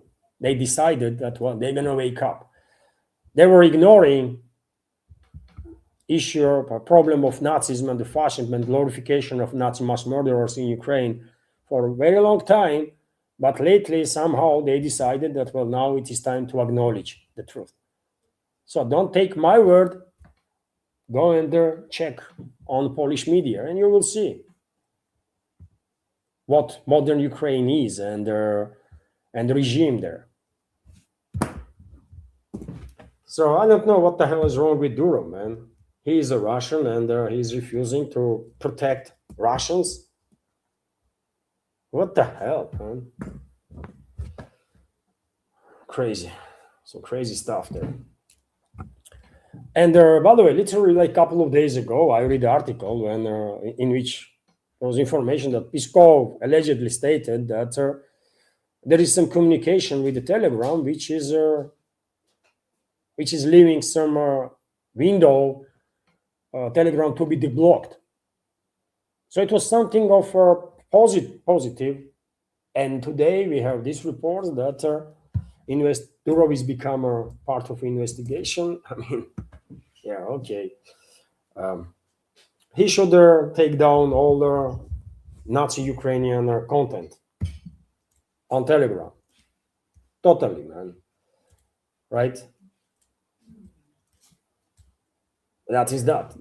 There is not even, we cannot even engage in a discussion on this matter. Nazis should not be promoted on any platform, Nazis and the fascists. That's it. And the mass murderers and genocidal maniacs. Also, dear friends, well, winter is coming, isn't it? Winter is coming, and very many European countries are extremely poorly prepared for this winter. And, well, gas storage facilities of some of these countries are half empty, which is crazy. Germany's storage has fallen to 46%, by the way, while the Netherlands sit at just 35%. And heating season starts in 2 months. Heating season starts in October, correct?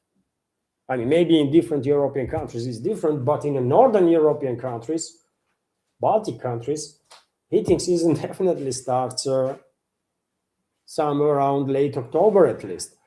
Obviously not in Spain, by the way. I mean, Southern Europe is good, right? At least I guess late November, maybe, but Central and Northern Europe is different, and Germany and the Netherlands, then they both are northerns, right? Northern countries, Baltic countries, and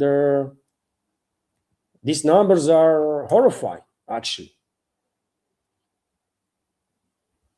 And I mean, obviously, this is a result of insane policies of Western ruling class, EU bureaucracy, and also leadership of Germany and the Netherlands. But I really hope, man, somehow they will manage to fill up their freaking underground storage facilities, because first and foremost, if not, then you guess who's gonna be harmed first and foremost?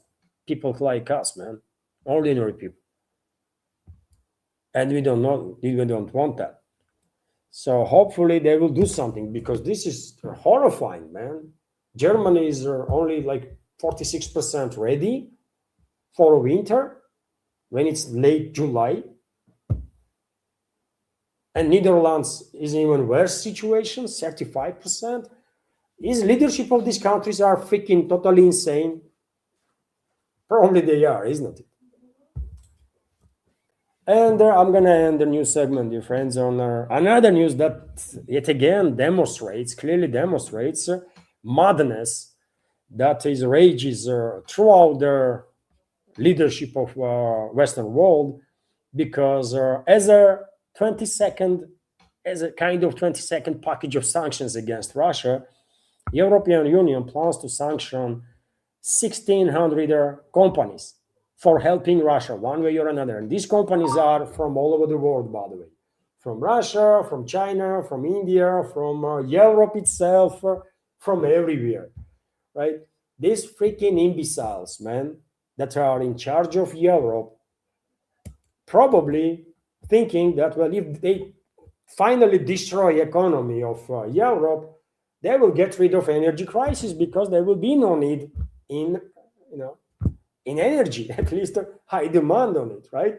Because looks like that's what exactly they are doing. They are decimating European economy, and by doing so, quite successfully dealing with their demand on energy, because this energy demand gonna decline and decline and decline as economical capabilities of Europe gonna decline. So this is insane, man. This is absolutely insane, but that's where Europe is. And somehow European societies are quite okay with this nonsense, because I did not see like large scale demonstrations or manifestations with demands to make some changes in foreign policies, and at least try to negotiate with Russia, and then to go for the escalation. Nothing, man. Looks like European societies are don't even care, kind of. I don't know, man. How I don't know. I don't know how to. I don't know. I cannot understand the ways of thinking of European societies, because, I mean, don't they pay any attention to actual developments? I mean, are they completely ignoring everything? If not, then how they can keep their calm when their own leadership is destroying their own countries, their own economies of these countries, and the social fabric itself. But yet again, no demonstrations, no nothing. Maybe here and there, some small groups of well-informed citizens are trying to do something, but what these small groups gonna do, man? I can applaud their bravery, their patriotism, but let's be real, man. There is really little to no chances at all that they will actually manage to compete on a serious level with the freaking propaganda that keeps rest of the society in a zombified phase. Anyways,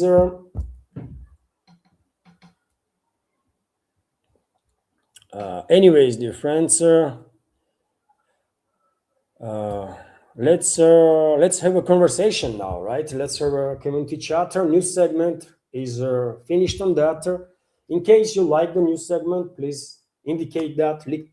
Click that like button, leave some commentary, and while on my YouTube channel or Rumble channel, please also don't forget to visit for a minute or two, by the way, my today's first update, and just like the video, leave some commentary there if you can. This might help actually with the algorithm. That's been said, let's have a conversation now. So let's have a little community chat, dear friends. We have recommendations from Christopher, super chatter from Scooby, also commentary question from NSPK, from Wayward husband. So I will go through all of it, dear friends, one by one. So let's have a good chapter. I hope news segment was interesting. I hope our news segment was interesting.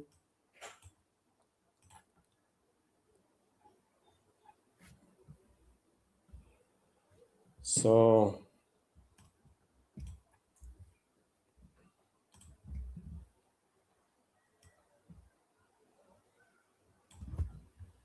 U.S. escalation with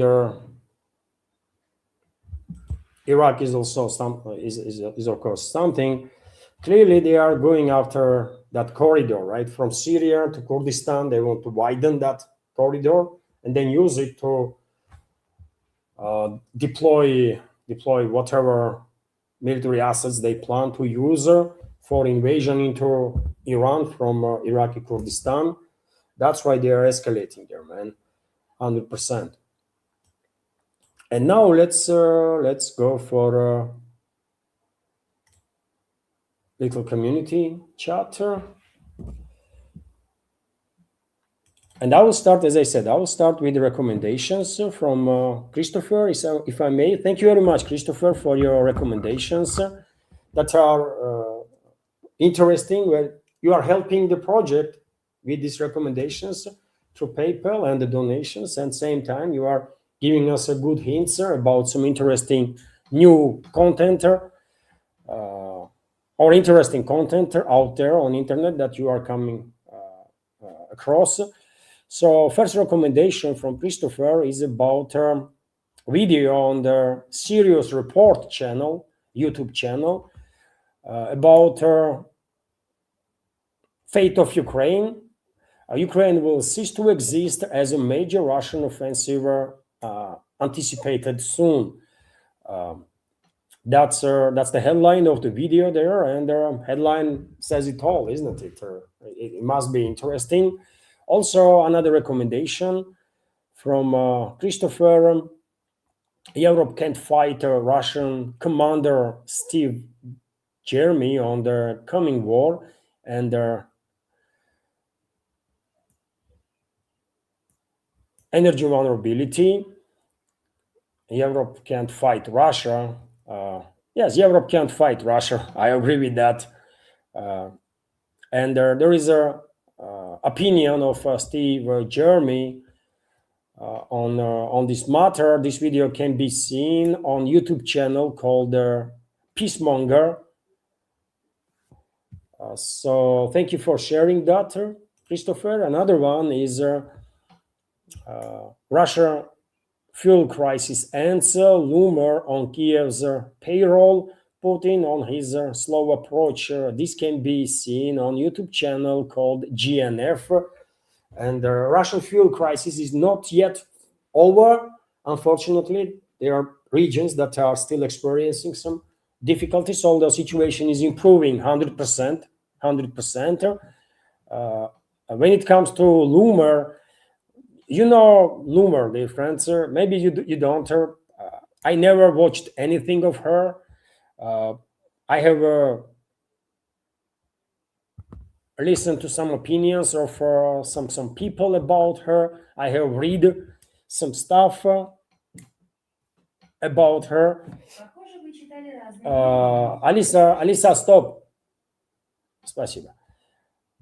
And therefore, I have a quite strong opinion about this individual. Laura Loomer is probably someone with it's mental issues, very poorly educated, and someone with mental issues also. So that is all, man.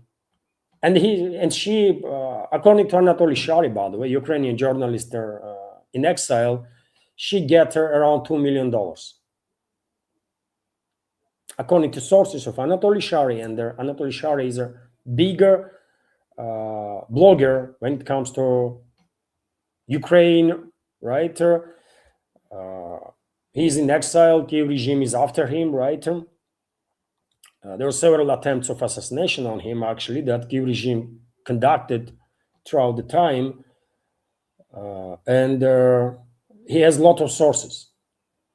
Sometimes he gets it wrong, but many times he shares information that can be checked and prove that it's correct. So he says recently that Laura Loomer get about $2 million for this propaganda tour in Ukraine.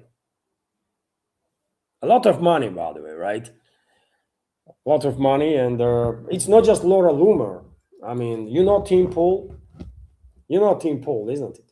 Another American blogger that positions himself to be like a quasi-leftist or something, although he is a Trump supporter same time. So Tim Pool become a massive defender of Ukraine lately. And according to Anatoly Shari's reports, he also on the payroll. Tim Pool is also receiving money from Kiev regime through different means, right? Usually, according to Shari, Kiev regime is paying these actors with the cryptocurrencies.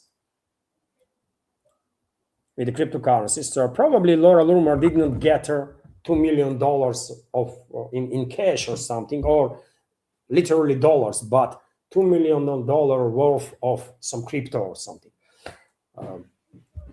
So she is definitely on a payroll. And dear friends, video about fuel crisis in Russia that is definitely ending. Laura Loomer's role in propagandizing this Ukrainian Nazi regime, and all of that can be seen on GNF channel. So thank you for sharing. Thank you for sharing, Christopher. There are more recommendations. You see, these recommendations also are initiating conversation. While I'm reacting on it, I mean, there are topics that I can share some opinion about it. So it's actually initiates a conversation on the matter. I mean, I don't know when will I ever mention Tim Pool, for example, in my programs, if not this your recommendation for Christopher. And many maybe members of our community would not even think that Tim Pool is actually also receiving some financial incentives from the regime to make that U-turn. By the way, he was at some point he was quite critical of the regime, and now he's like diehard Kiev regime supporter. What the hell? Like Loomer, for example. There was more recommendations, sir. More recommendations from Christopher.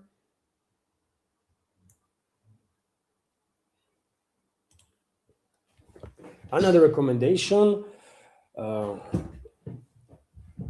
introducing my new YouTube channel. This video can be on our YouTube channel called John Mearsheimer Offensive Realism. He only has 21.4 thousand subs. Christopher, is this actual Mearsheimer's channel? How you say his surname? Mearsheimer, John Mearsheimer is, of course, professor of Chicago University. Am I correct on that? If this is if Mearsheimer actually has his own channel, then definitely I recommend to everybody to sign up. By the way, I'll sign up too. Thank you for sharing. Also, another recommendation: Zulu 1964, Michael Caine full movie. This video can be seen on a channel called Unforgettable. Channel only has 4.4 thousand subs. Michael Caine is still alive. Now he's 93 years. Wow. So many of us, by the way, are big, fans of good movies, right? Or maybe all of us, right? So thank you for sharing with us about this. Christopher, another recommendation. I have seen that movie. I believe I have seen that movie, brother. A Zulu War Battle, Islander Warner, the Battle of Rockies Drift. This video can be seen on YouTube channel called History Chap. He has 270,000 subs. That's some giant channel there.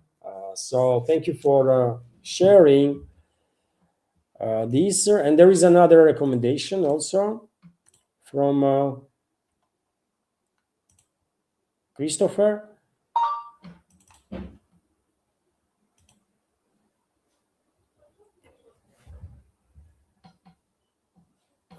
Zulu 1964 is a 2-hour and 18-minute longer movie.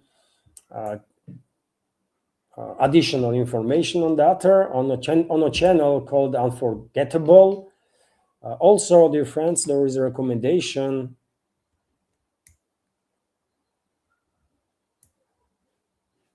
Bridge Too Far. This video can be seen on YouTube movie and the TV. This channel has 199 million subs. Goodness me, man. 199 million subs. Wow. Film is 2 hours and 56 minutes. Thank you. And the footage shows there is another video. Footage shows Russian raider GoPro footage. Ukrainian elite forces seized. Everything has been leaked. This video can be seen on YouTube channel called Murat San. So if I understand correctly, Russian forces seized their GoPro footage from eliminated their unit, special forces unit of Kyiv regime, and video has been uploaded on the Murat San channel. Thank you for sharing information about it, Christopher. I will just remind everybody that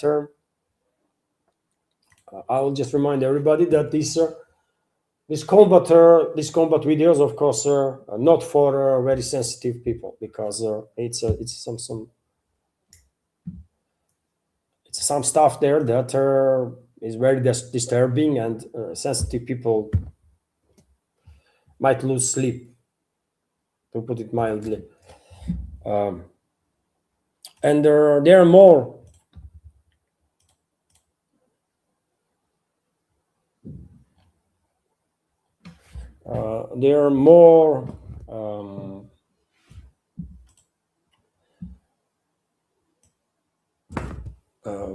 now let's go through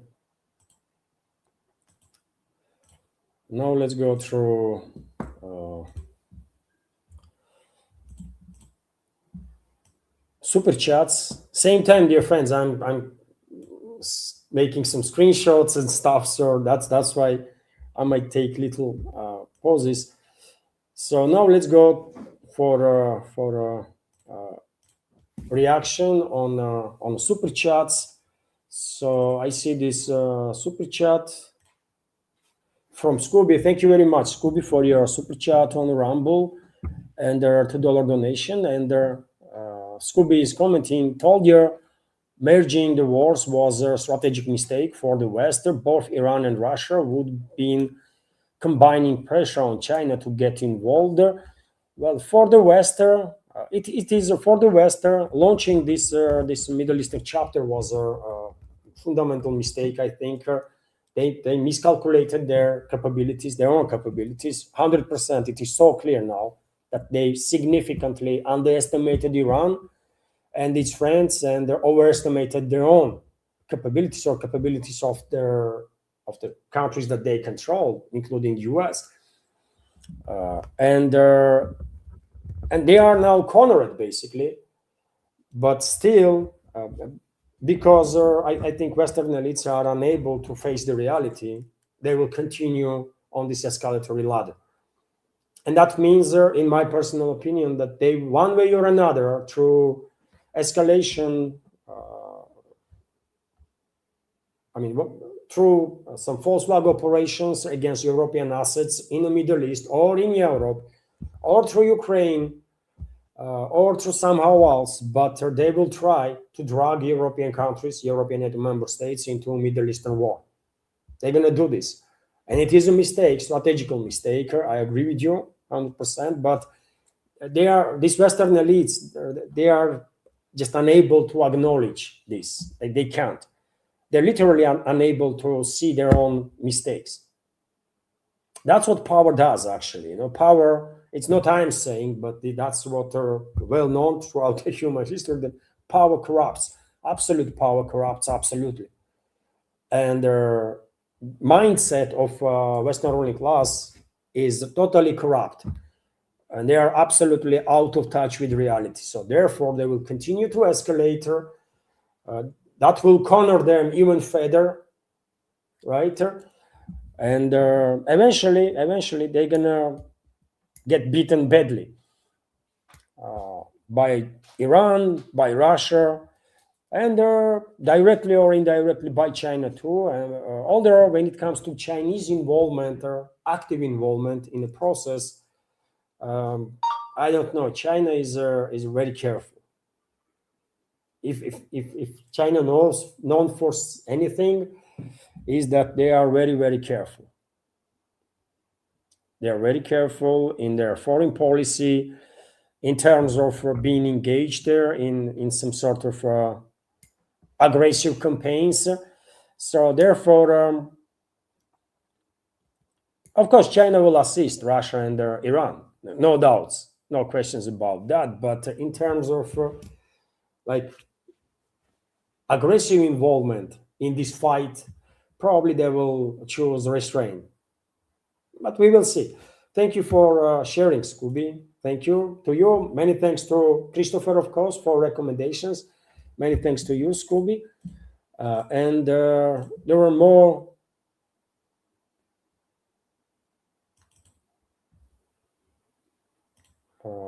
recommendations and also super chats, recommendations through PayPal. Christopher is commenting why Russia's greatest jet is also its deadliest. The video can be seen on YouTube channel called the Quantum Arsenal. This channel has only 17.5k subs. I love military aviation. So if this channel is about that, I'm gonna subscribe for sure. And I guess they are talking about which plane, Su-35 or Su-57. Su-57 are not in massive numbers yet. I don't know, of course, how many Su-57s being transferred. Russian 5th gen fighter jet.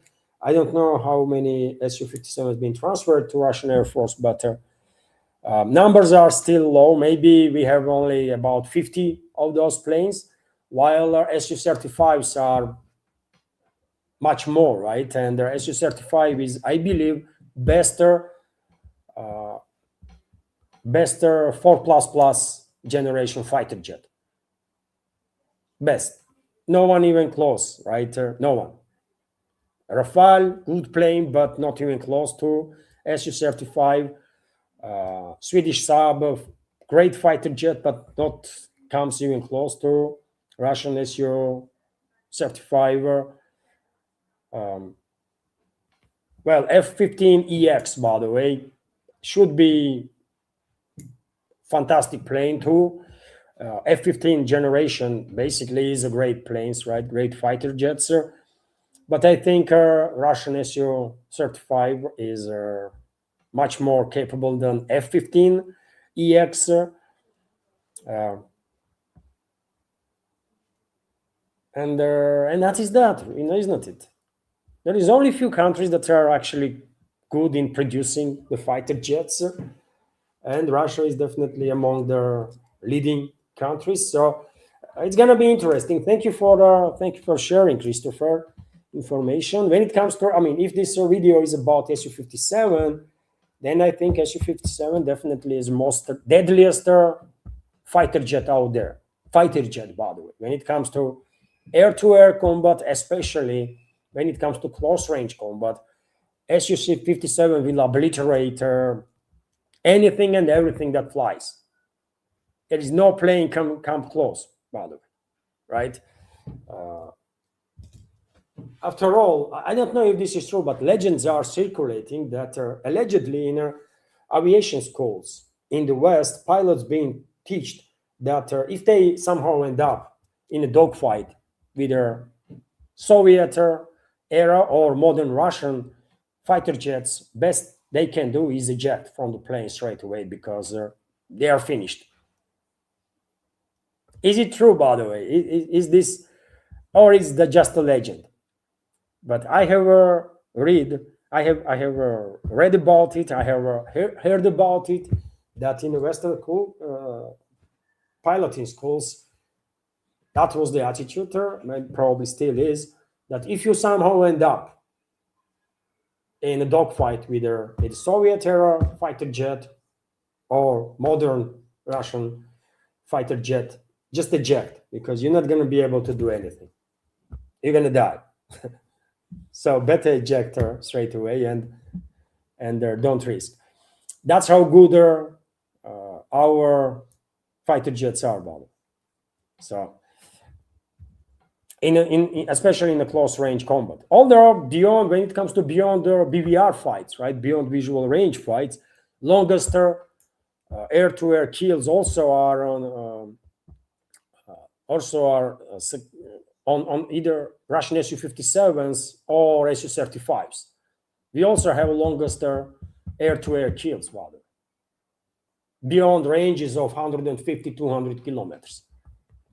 So nobody should think that they can mess with Russian fighter jets in a BVR mode. No, they can't. They can't.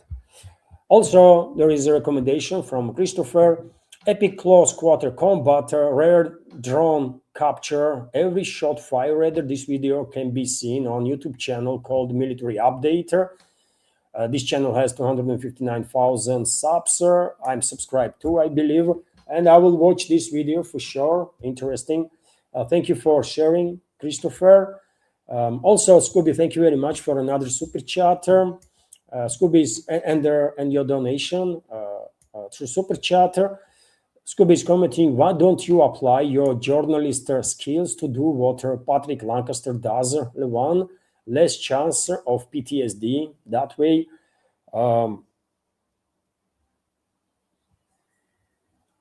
I mean, Patrick Lancaster,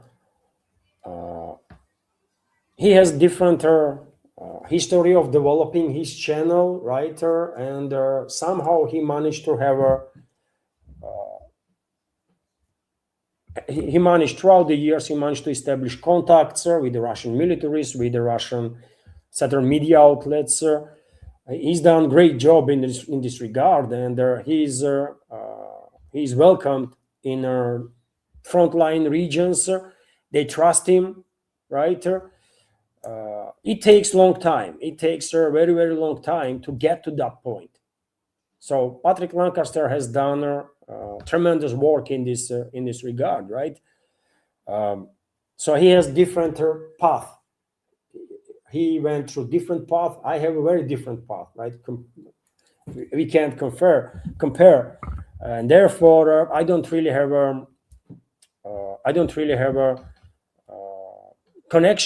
any connections, and I cannot go on my own, and I cannot just say tomorrow, you know what, I'm gonna go on line of contact in Donbas. It does not work that way. You have to have a permission. You have to have a permission from Defense Ministry, I believe. You have to contact the Defense Ministry's press service, I guess, to get that permission. And which may not be easy, by the way. And only then you might be assigned to certain unit. I don't know how this works, right? I've been in conflict zones several times, but in different parts of the world, and I was operating mainly on my own. Here is different situation. If you want to go to conflict zone, you have to have permissions and connections, right? And I have none of it.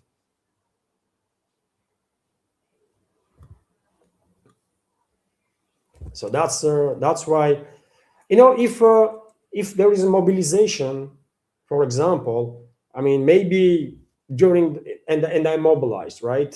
Maybe there will be some questions, what you do to make it to so that recruiters will Russian militaries will better understand where you are most where you might be most effective, right? So they will ask for sure, do you have combat experience? I don't. So that will be minus, right? Because my training will take longer time. What experience then do you have? I'm a journalist, so therefore militaries might say, you know what, we will send you in the press service of this group of forces or that group of forces. Maybe that's how I might end up actually as a journalist on line of contact. Theoretically speaking, this might happen, right? But on my own, I it's not serious. You just cannot just go there, because it does not work that way. You need to have a connection, sir, and so on. And Lancaster is doing fantastic job, by the way. I mean, if some members of our community are not subscribed, I definitely recommend his channel. He's doing great work, absolutely. So that is that. And when it comes to PTSD, well,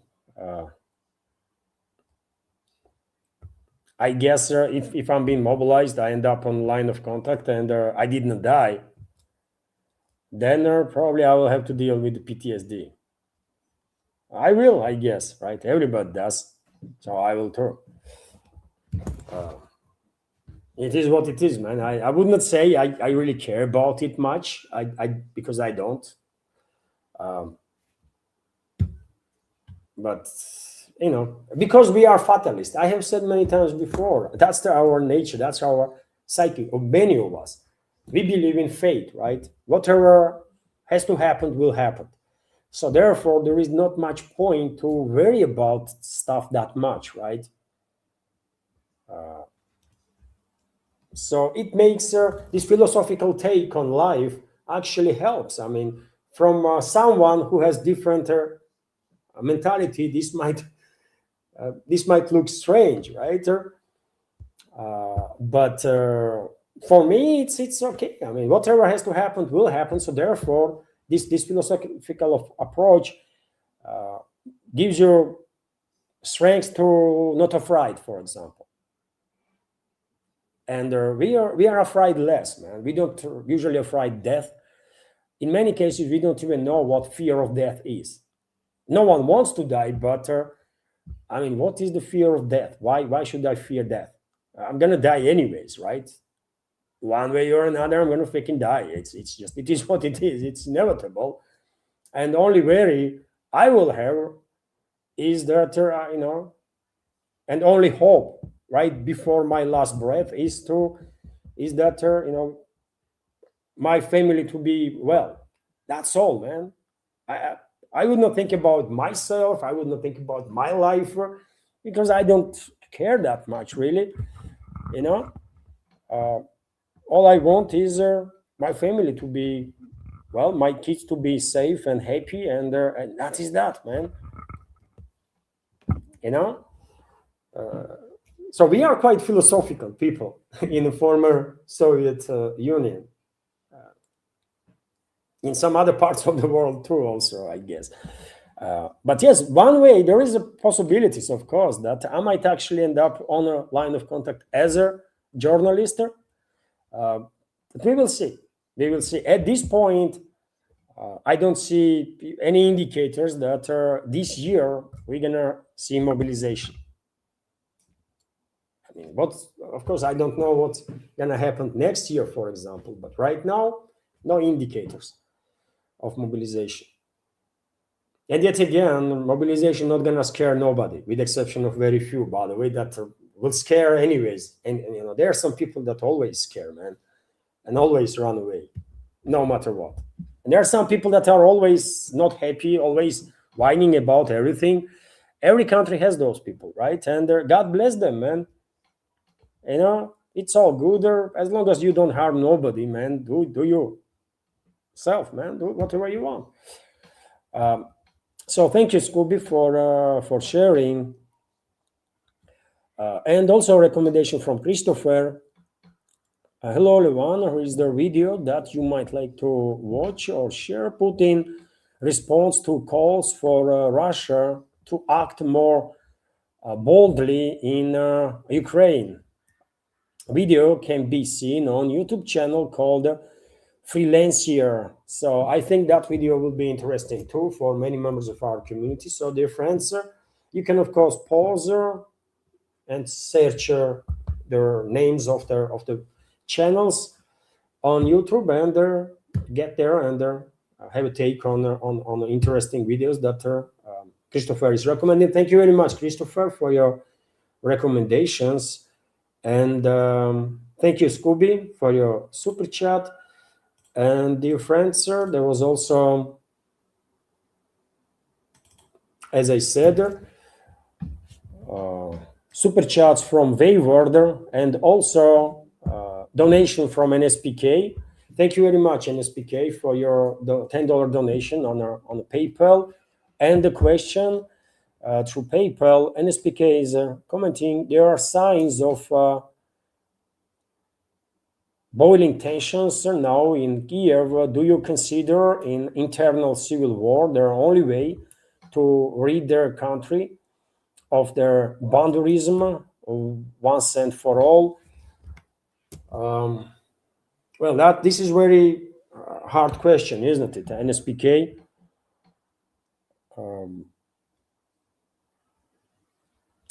I do believe there is a certain elements of internal confrontation, sort of a civil war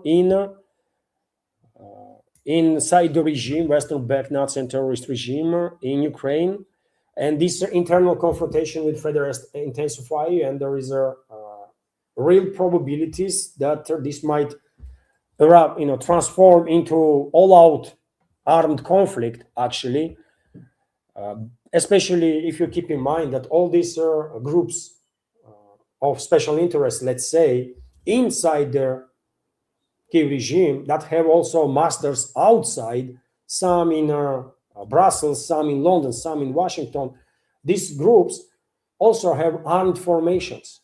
They are financing, since 2014 in many cases, they are financing entire battalions, right, that are formally part of Kiev regime's defense ministry, but in reality, only taking orders from these groups of special interests. So this internal confrontation easily might transform into all-out war inside this Western-backed regime in Ukraine.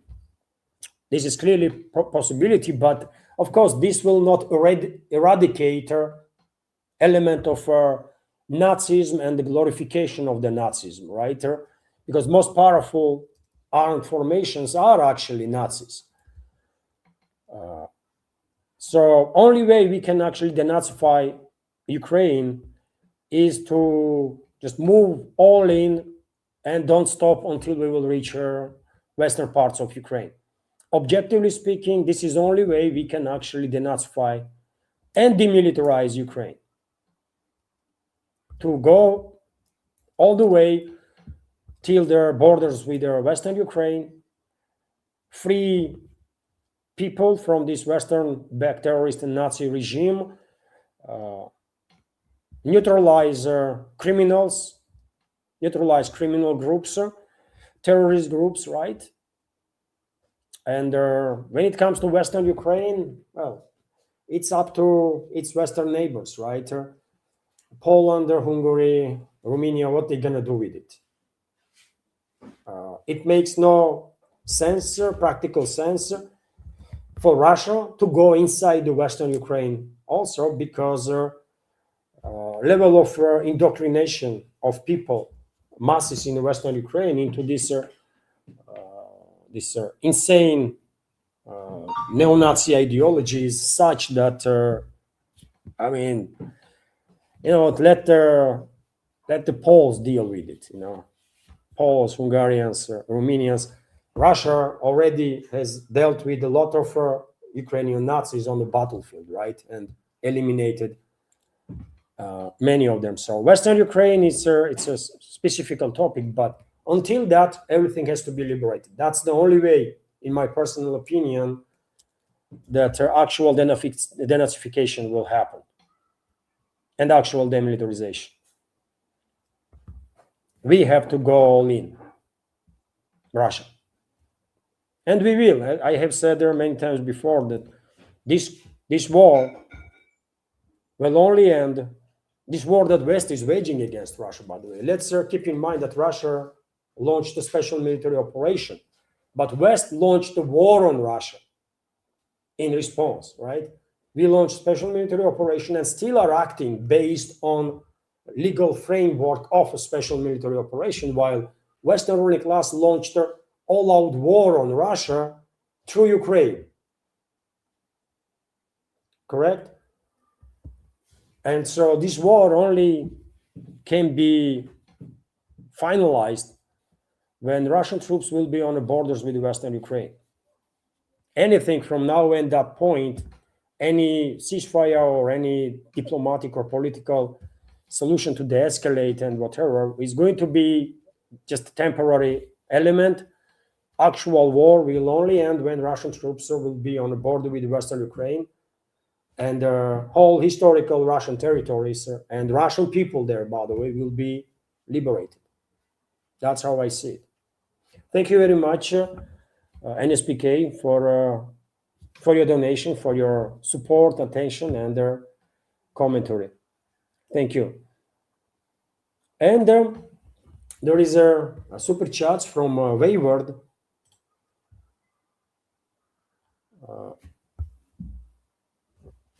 So thank you very much, Wayward, for your super chats and donations through super chat on Rumble.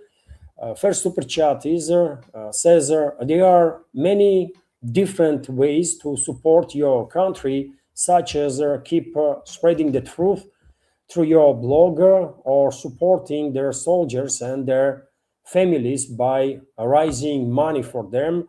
I agree with you 100%. There are many ways, and I think I am on the front line of media or informational war. Actually, I mean, many people may not see it this way, but I see it like that I'm on the front line of informational war, which is not as safe as some might think it is, because I have received quite a number of threats, right, throughout these years. And by the way, Kiev regime, its terrorist organizations have committed quite a number of assassinations on Russian territory and attacks on bloggers and journalists and public figures. So I think I'm doing something good for Russian society and Russia. My channel may not be giant, I am an underdog in this field, small channel, but I'm in this fight anyways, right? I'm trying to do whatever I can.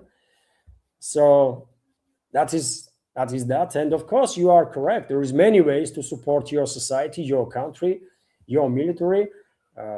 To be on a line of contact is may not be for everybody, but you know what? When I think about this topic, and as I said, I thought about signing up for a military quite a few times. I have spoke about it with Anna, for example, because this is a decision that you definitely have to discuss with the family, of course. And main reason why I did not took that step is that health, by the way, right? As I said today, I might be battle capable tomorrow, and day after tomorrow I might have some health issues, and this is not good. This is not good. I might endanger myself. I might endanger my comrades. So if you are signing up as a volunteer, you have to be sure that you are physically well enough, right, to deal with the situation. Mobilization is a bit different stuff, isn't it? If you are mobilized, you are mobilized, and therefore requirements are also different. And I think If I'm mobilized there, I definitely will go, and I try my best to defend the people, defend the country. My grandfather fought Nazis, by the way, well fought Nazis, sir. He's mentioned, and he and his unit. He was military intelligence, by the way. He and his unit were in many books, and their operations are described in many books, by the way.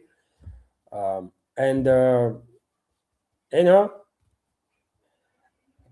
of course, I will try my best to make sure that my grandfather will be proud of me, right? I will try my best, man. If I'm on the battlefield, I will do whatever it takes. And yet again, I don't have a military experience, by the way. I mean, I never been on a battlefield. You know, but I try, man. I try whatever I can because we are fighting fascism and Nazism, and we have to stop it. That's my take. And I know I can be useful. I can do something. I'm not a freaking Rambo or something. We all understand that. But I can be useful on a line of contact, or I can do something for God's sake, right? So military instructors, they will know when they see, I guess, if there is a mobilization, there is instructors, right? And when they see people, how they move, how they see straight away capabilities of these people. So we have to, if we are mobilized, we have to rely on our experience of these recruiters, right? That they will send us in a direction that we will be most effective, because we ourselves are, especially ones that don't really have a military experience, we don't know, man.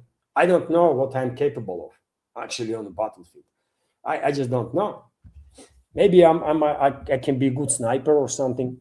Maybe I can be good machine gunner or something, or good sapper, by the way. Who knows? So thank you for commenting, Waywarder, and for your super chat. Also another super chat. After all the Russian death the US and its proxies have caused in Russia, after all the Russian death the US and its proxies have caused in Russia, why does Putin feel so shy about telling Trump, yes, we are helping Iran, so what? You are among arming Ukraine, you can arm Iran. I'm on the same page with you, Wayward, absolutely. And well, Lavrov, you see, Lavrov is not shying away. Just literally a few days ago, Lavrov says exactly that. That if anything, it's US, isn't it, that is sharing intelligence, sending weapons and everything, and they clearly are in no position to tell us anything whatsoever. Lavrov is much more strict when it comes to this attitude towards ruling class in the US, but Russian president, I don't know, he's just a bit more. It sounds strange, but he is more diplomatic than a Russian foreign minister, professional diplomat. But yes, I mean,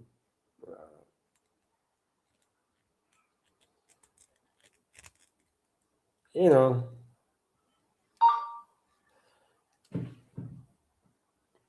I don't know what to say, really.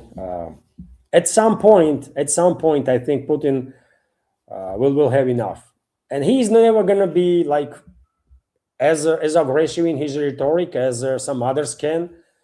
Uh, he never was, by the way. I mean, with the exception of first years when he became a prime minister and then president, with the exception of few instances in these first years of his rise in power, I mean, all this rest of the period, he was extremely, extremely polite and diplomatic. That's his style. Even though he is one of the most powerful human beings on the planet, if not the most powerful, right? He's definitely one of the most powerful human beings on the planet. He is extremely polite, extremely diplomatic, no matter with whom he is talking to. I mean, that's how he presents himself, and this become his style, basically. And even if he's extremely angry on Trump for encourage and for everything else, he will still continue. I think he might strength. His language may become a little stronger in time, but not as much as language of Medvedev, for example, or even Lavrov, because that's how he operates. But definitely, he has every right to, you know, tell US that US leadership that they are in no position to ask Russia anything in terms of supporting Iran after what US done against Russian people through Ukraine. So I'm with you absolutely on this matter. And there was more super chats. There were more super chats, dear friends. Nautilus K. Stutter, thank you very much for premium subscription gift card on Rumble. And Nautilus, thank you very much. I thanked you day after you subscribe to my Patreon page. So, but I will thank you now too if you still are online. Thank you for joining our Patreon community, and thank you very much for this premium subscription gift card right now on Rumble, which is a $5 donation, of course. Thank you very much. And also, Wayward is thank you very much, Wayward, for another super chat and donation. And Wayward is commenting, Laura Loomer is only one of many goon for hire in the influencers who are paid by the Zionist and Ukraine to spread propaganda and attack other people who does not share their views on their forever wars. And I mean, honestly, I don't really know much about Laura Loomer.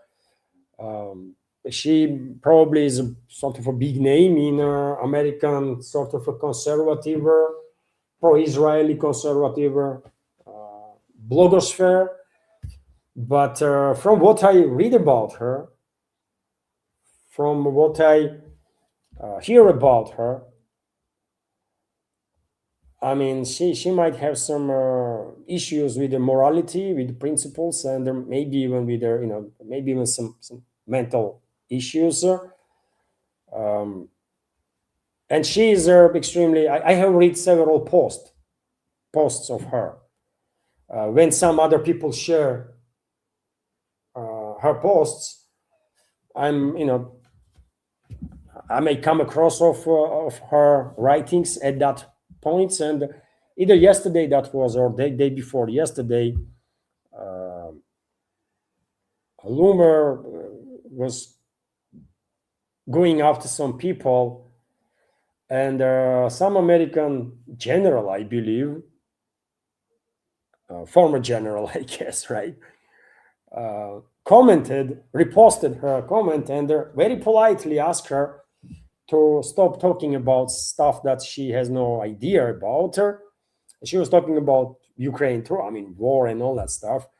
And she went crazy on this commentator. And then other people commented on her reactions, and these comments were not really nice. Even among conservatives, many people are questioning now, especially now after her trip to Ukraine, integrity of that individual. I have never ever watched her anything. I'm subscribed to many channels, by the way, many channels of bloggers, many projects. I'm not subscribed to her channels if she has one. I don't know much about her, but from very little that I come across her, she's very poorly educated and very poorly informed. I mean, that's for sure, and clearly has some issues with morality. She is a Jewish, right? She's a Jewish, by the way, and she is going to Ukraine and completely ignoring glorification of Nazism and the fascism and the mass murderers, Ukrainian Nazi mass murderers that were killing not just Russians during the Second World War, not just Poles, but also Jewish people. I mean, she tried to kind of whitewash entire this topic disgrace, disgrace, total disgrace. I mean, what else can I say, man? This is crazy. Even Israeli foreign ministry, I believe, at some point was forced to become critical of Kiev regime for glorification of Nazi mass murderers and the Nazis. Nothing to be said about a recent awakening in Poland, for example. And when there is a lot of data in the place, right, and the person is going into Ukraine and totally ignores the issue of Nazism and the fascism, that's a disgrace. What can I say? You know. Once again, thank you very much for sharing, and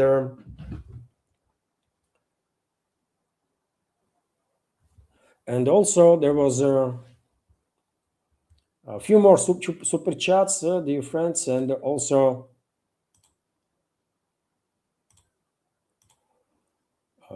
recommendation. Just give me a sec.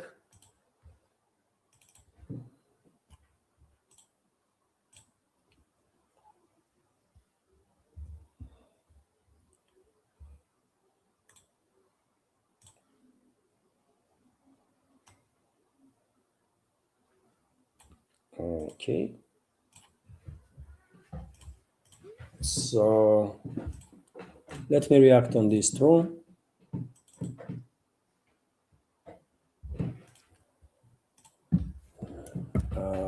Thank you very much, Wayward, for another super chat and donation on Rumble. And Wayward is commenting, I just saw an interview with Stanislav Krapivnik, I guess you mean. Members of our community who is not familiar, Stanislav Krapivnik is a Russian expert on military affairs and commentator on military, political, geopolitical affairs. He's a former US actually officer, veteran, military veteran, lives in Russia. He's originally from Donbas, by the way, from Lugansk, I believe.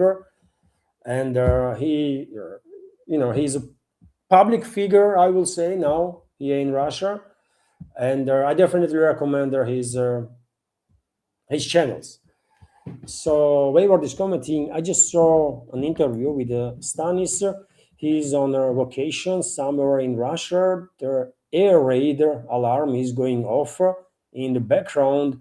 Their host is asking him, is that an air raid alarm? He's nonchalant. Well, I mean, you have to be here in Russia to believe. But honestly, man, people like, I don't know, man, naturally are really tough and in some ways stubborn, right? You know, you're gonna have a big trouble scaring Russian people. Everybody gonna have massive trouble scaring Russian people. It's I don't know. I mean, it's a history. It's a cultural element, traditional element, and many other things, of course. But I don't think anybody can scare Russian people. And so I'm not at all surprised. I have not seen the video that you are mentioning, but I would not. I can imagine what happened. Stanislav is talking, making video to upload. Someone is coming and telling that there is a freaking alert or something, and neither this someone, neither Stanislav himself, neither anybody else around is in any hurry, right, to run for a shelter or something like that. Maybe they, okay. You know what? Because we are fatalists, man. Whatever have to happen will happen.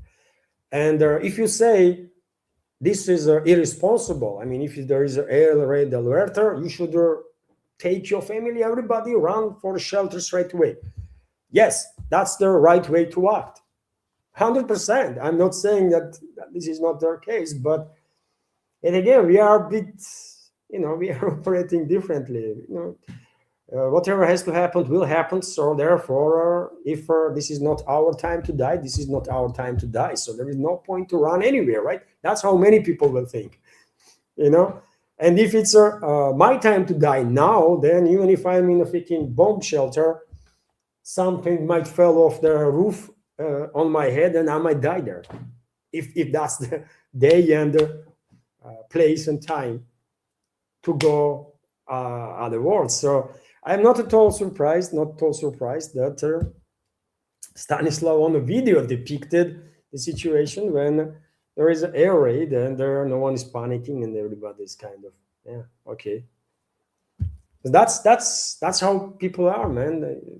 You're not gonna be able to scare Russian people. No way, man. Nazi Germany was unable to break Russian people, man.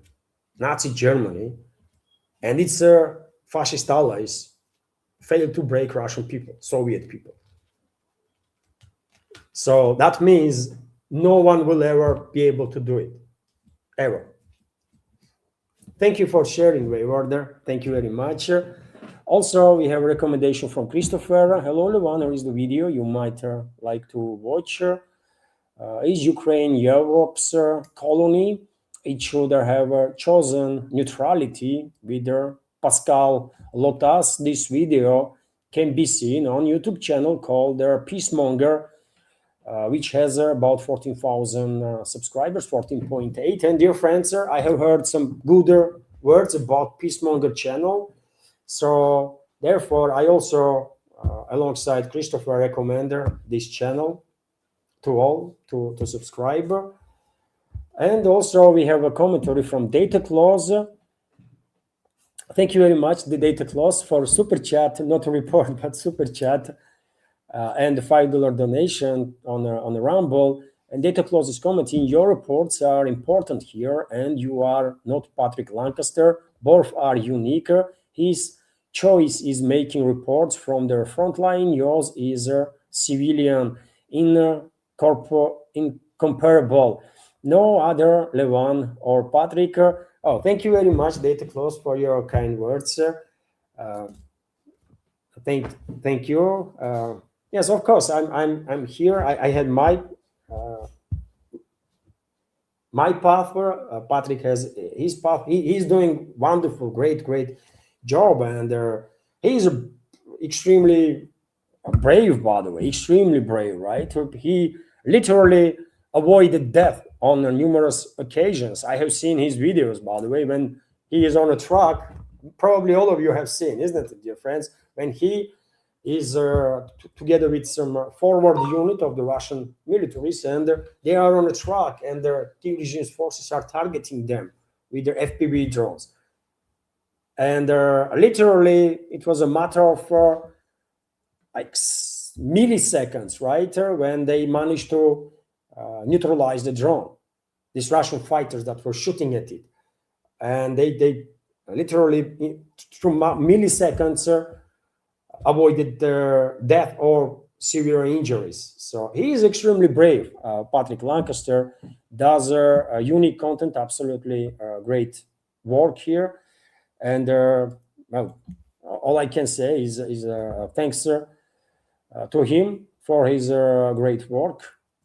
Yeah, we are in a field of alternative media, definitely, but in different ways. I'm more on the civilian side of it. He is more on the military side of it. So it is what it is. Thank you very much, Data Clause, for your kind words and support and attention. Thank you very much. And dear friends, I think I reacted on all recommendations, all super chats, donations. Once again, thank you all. Thank you all for your support, for your attention. Have a wonderful day, everybody, and take care. Bye for now. Thank you.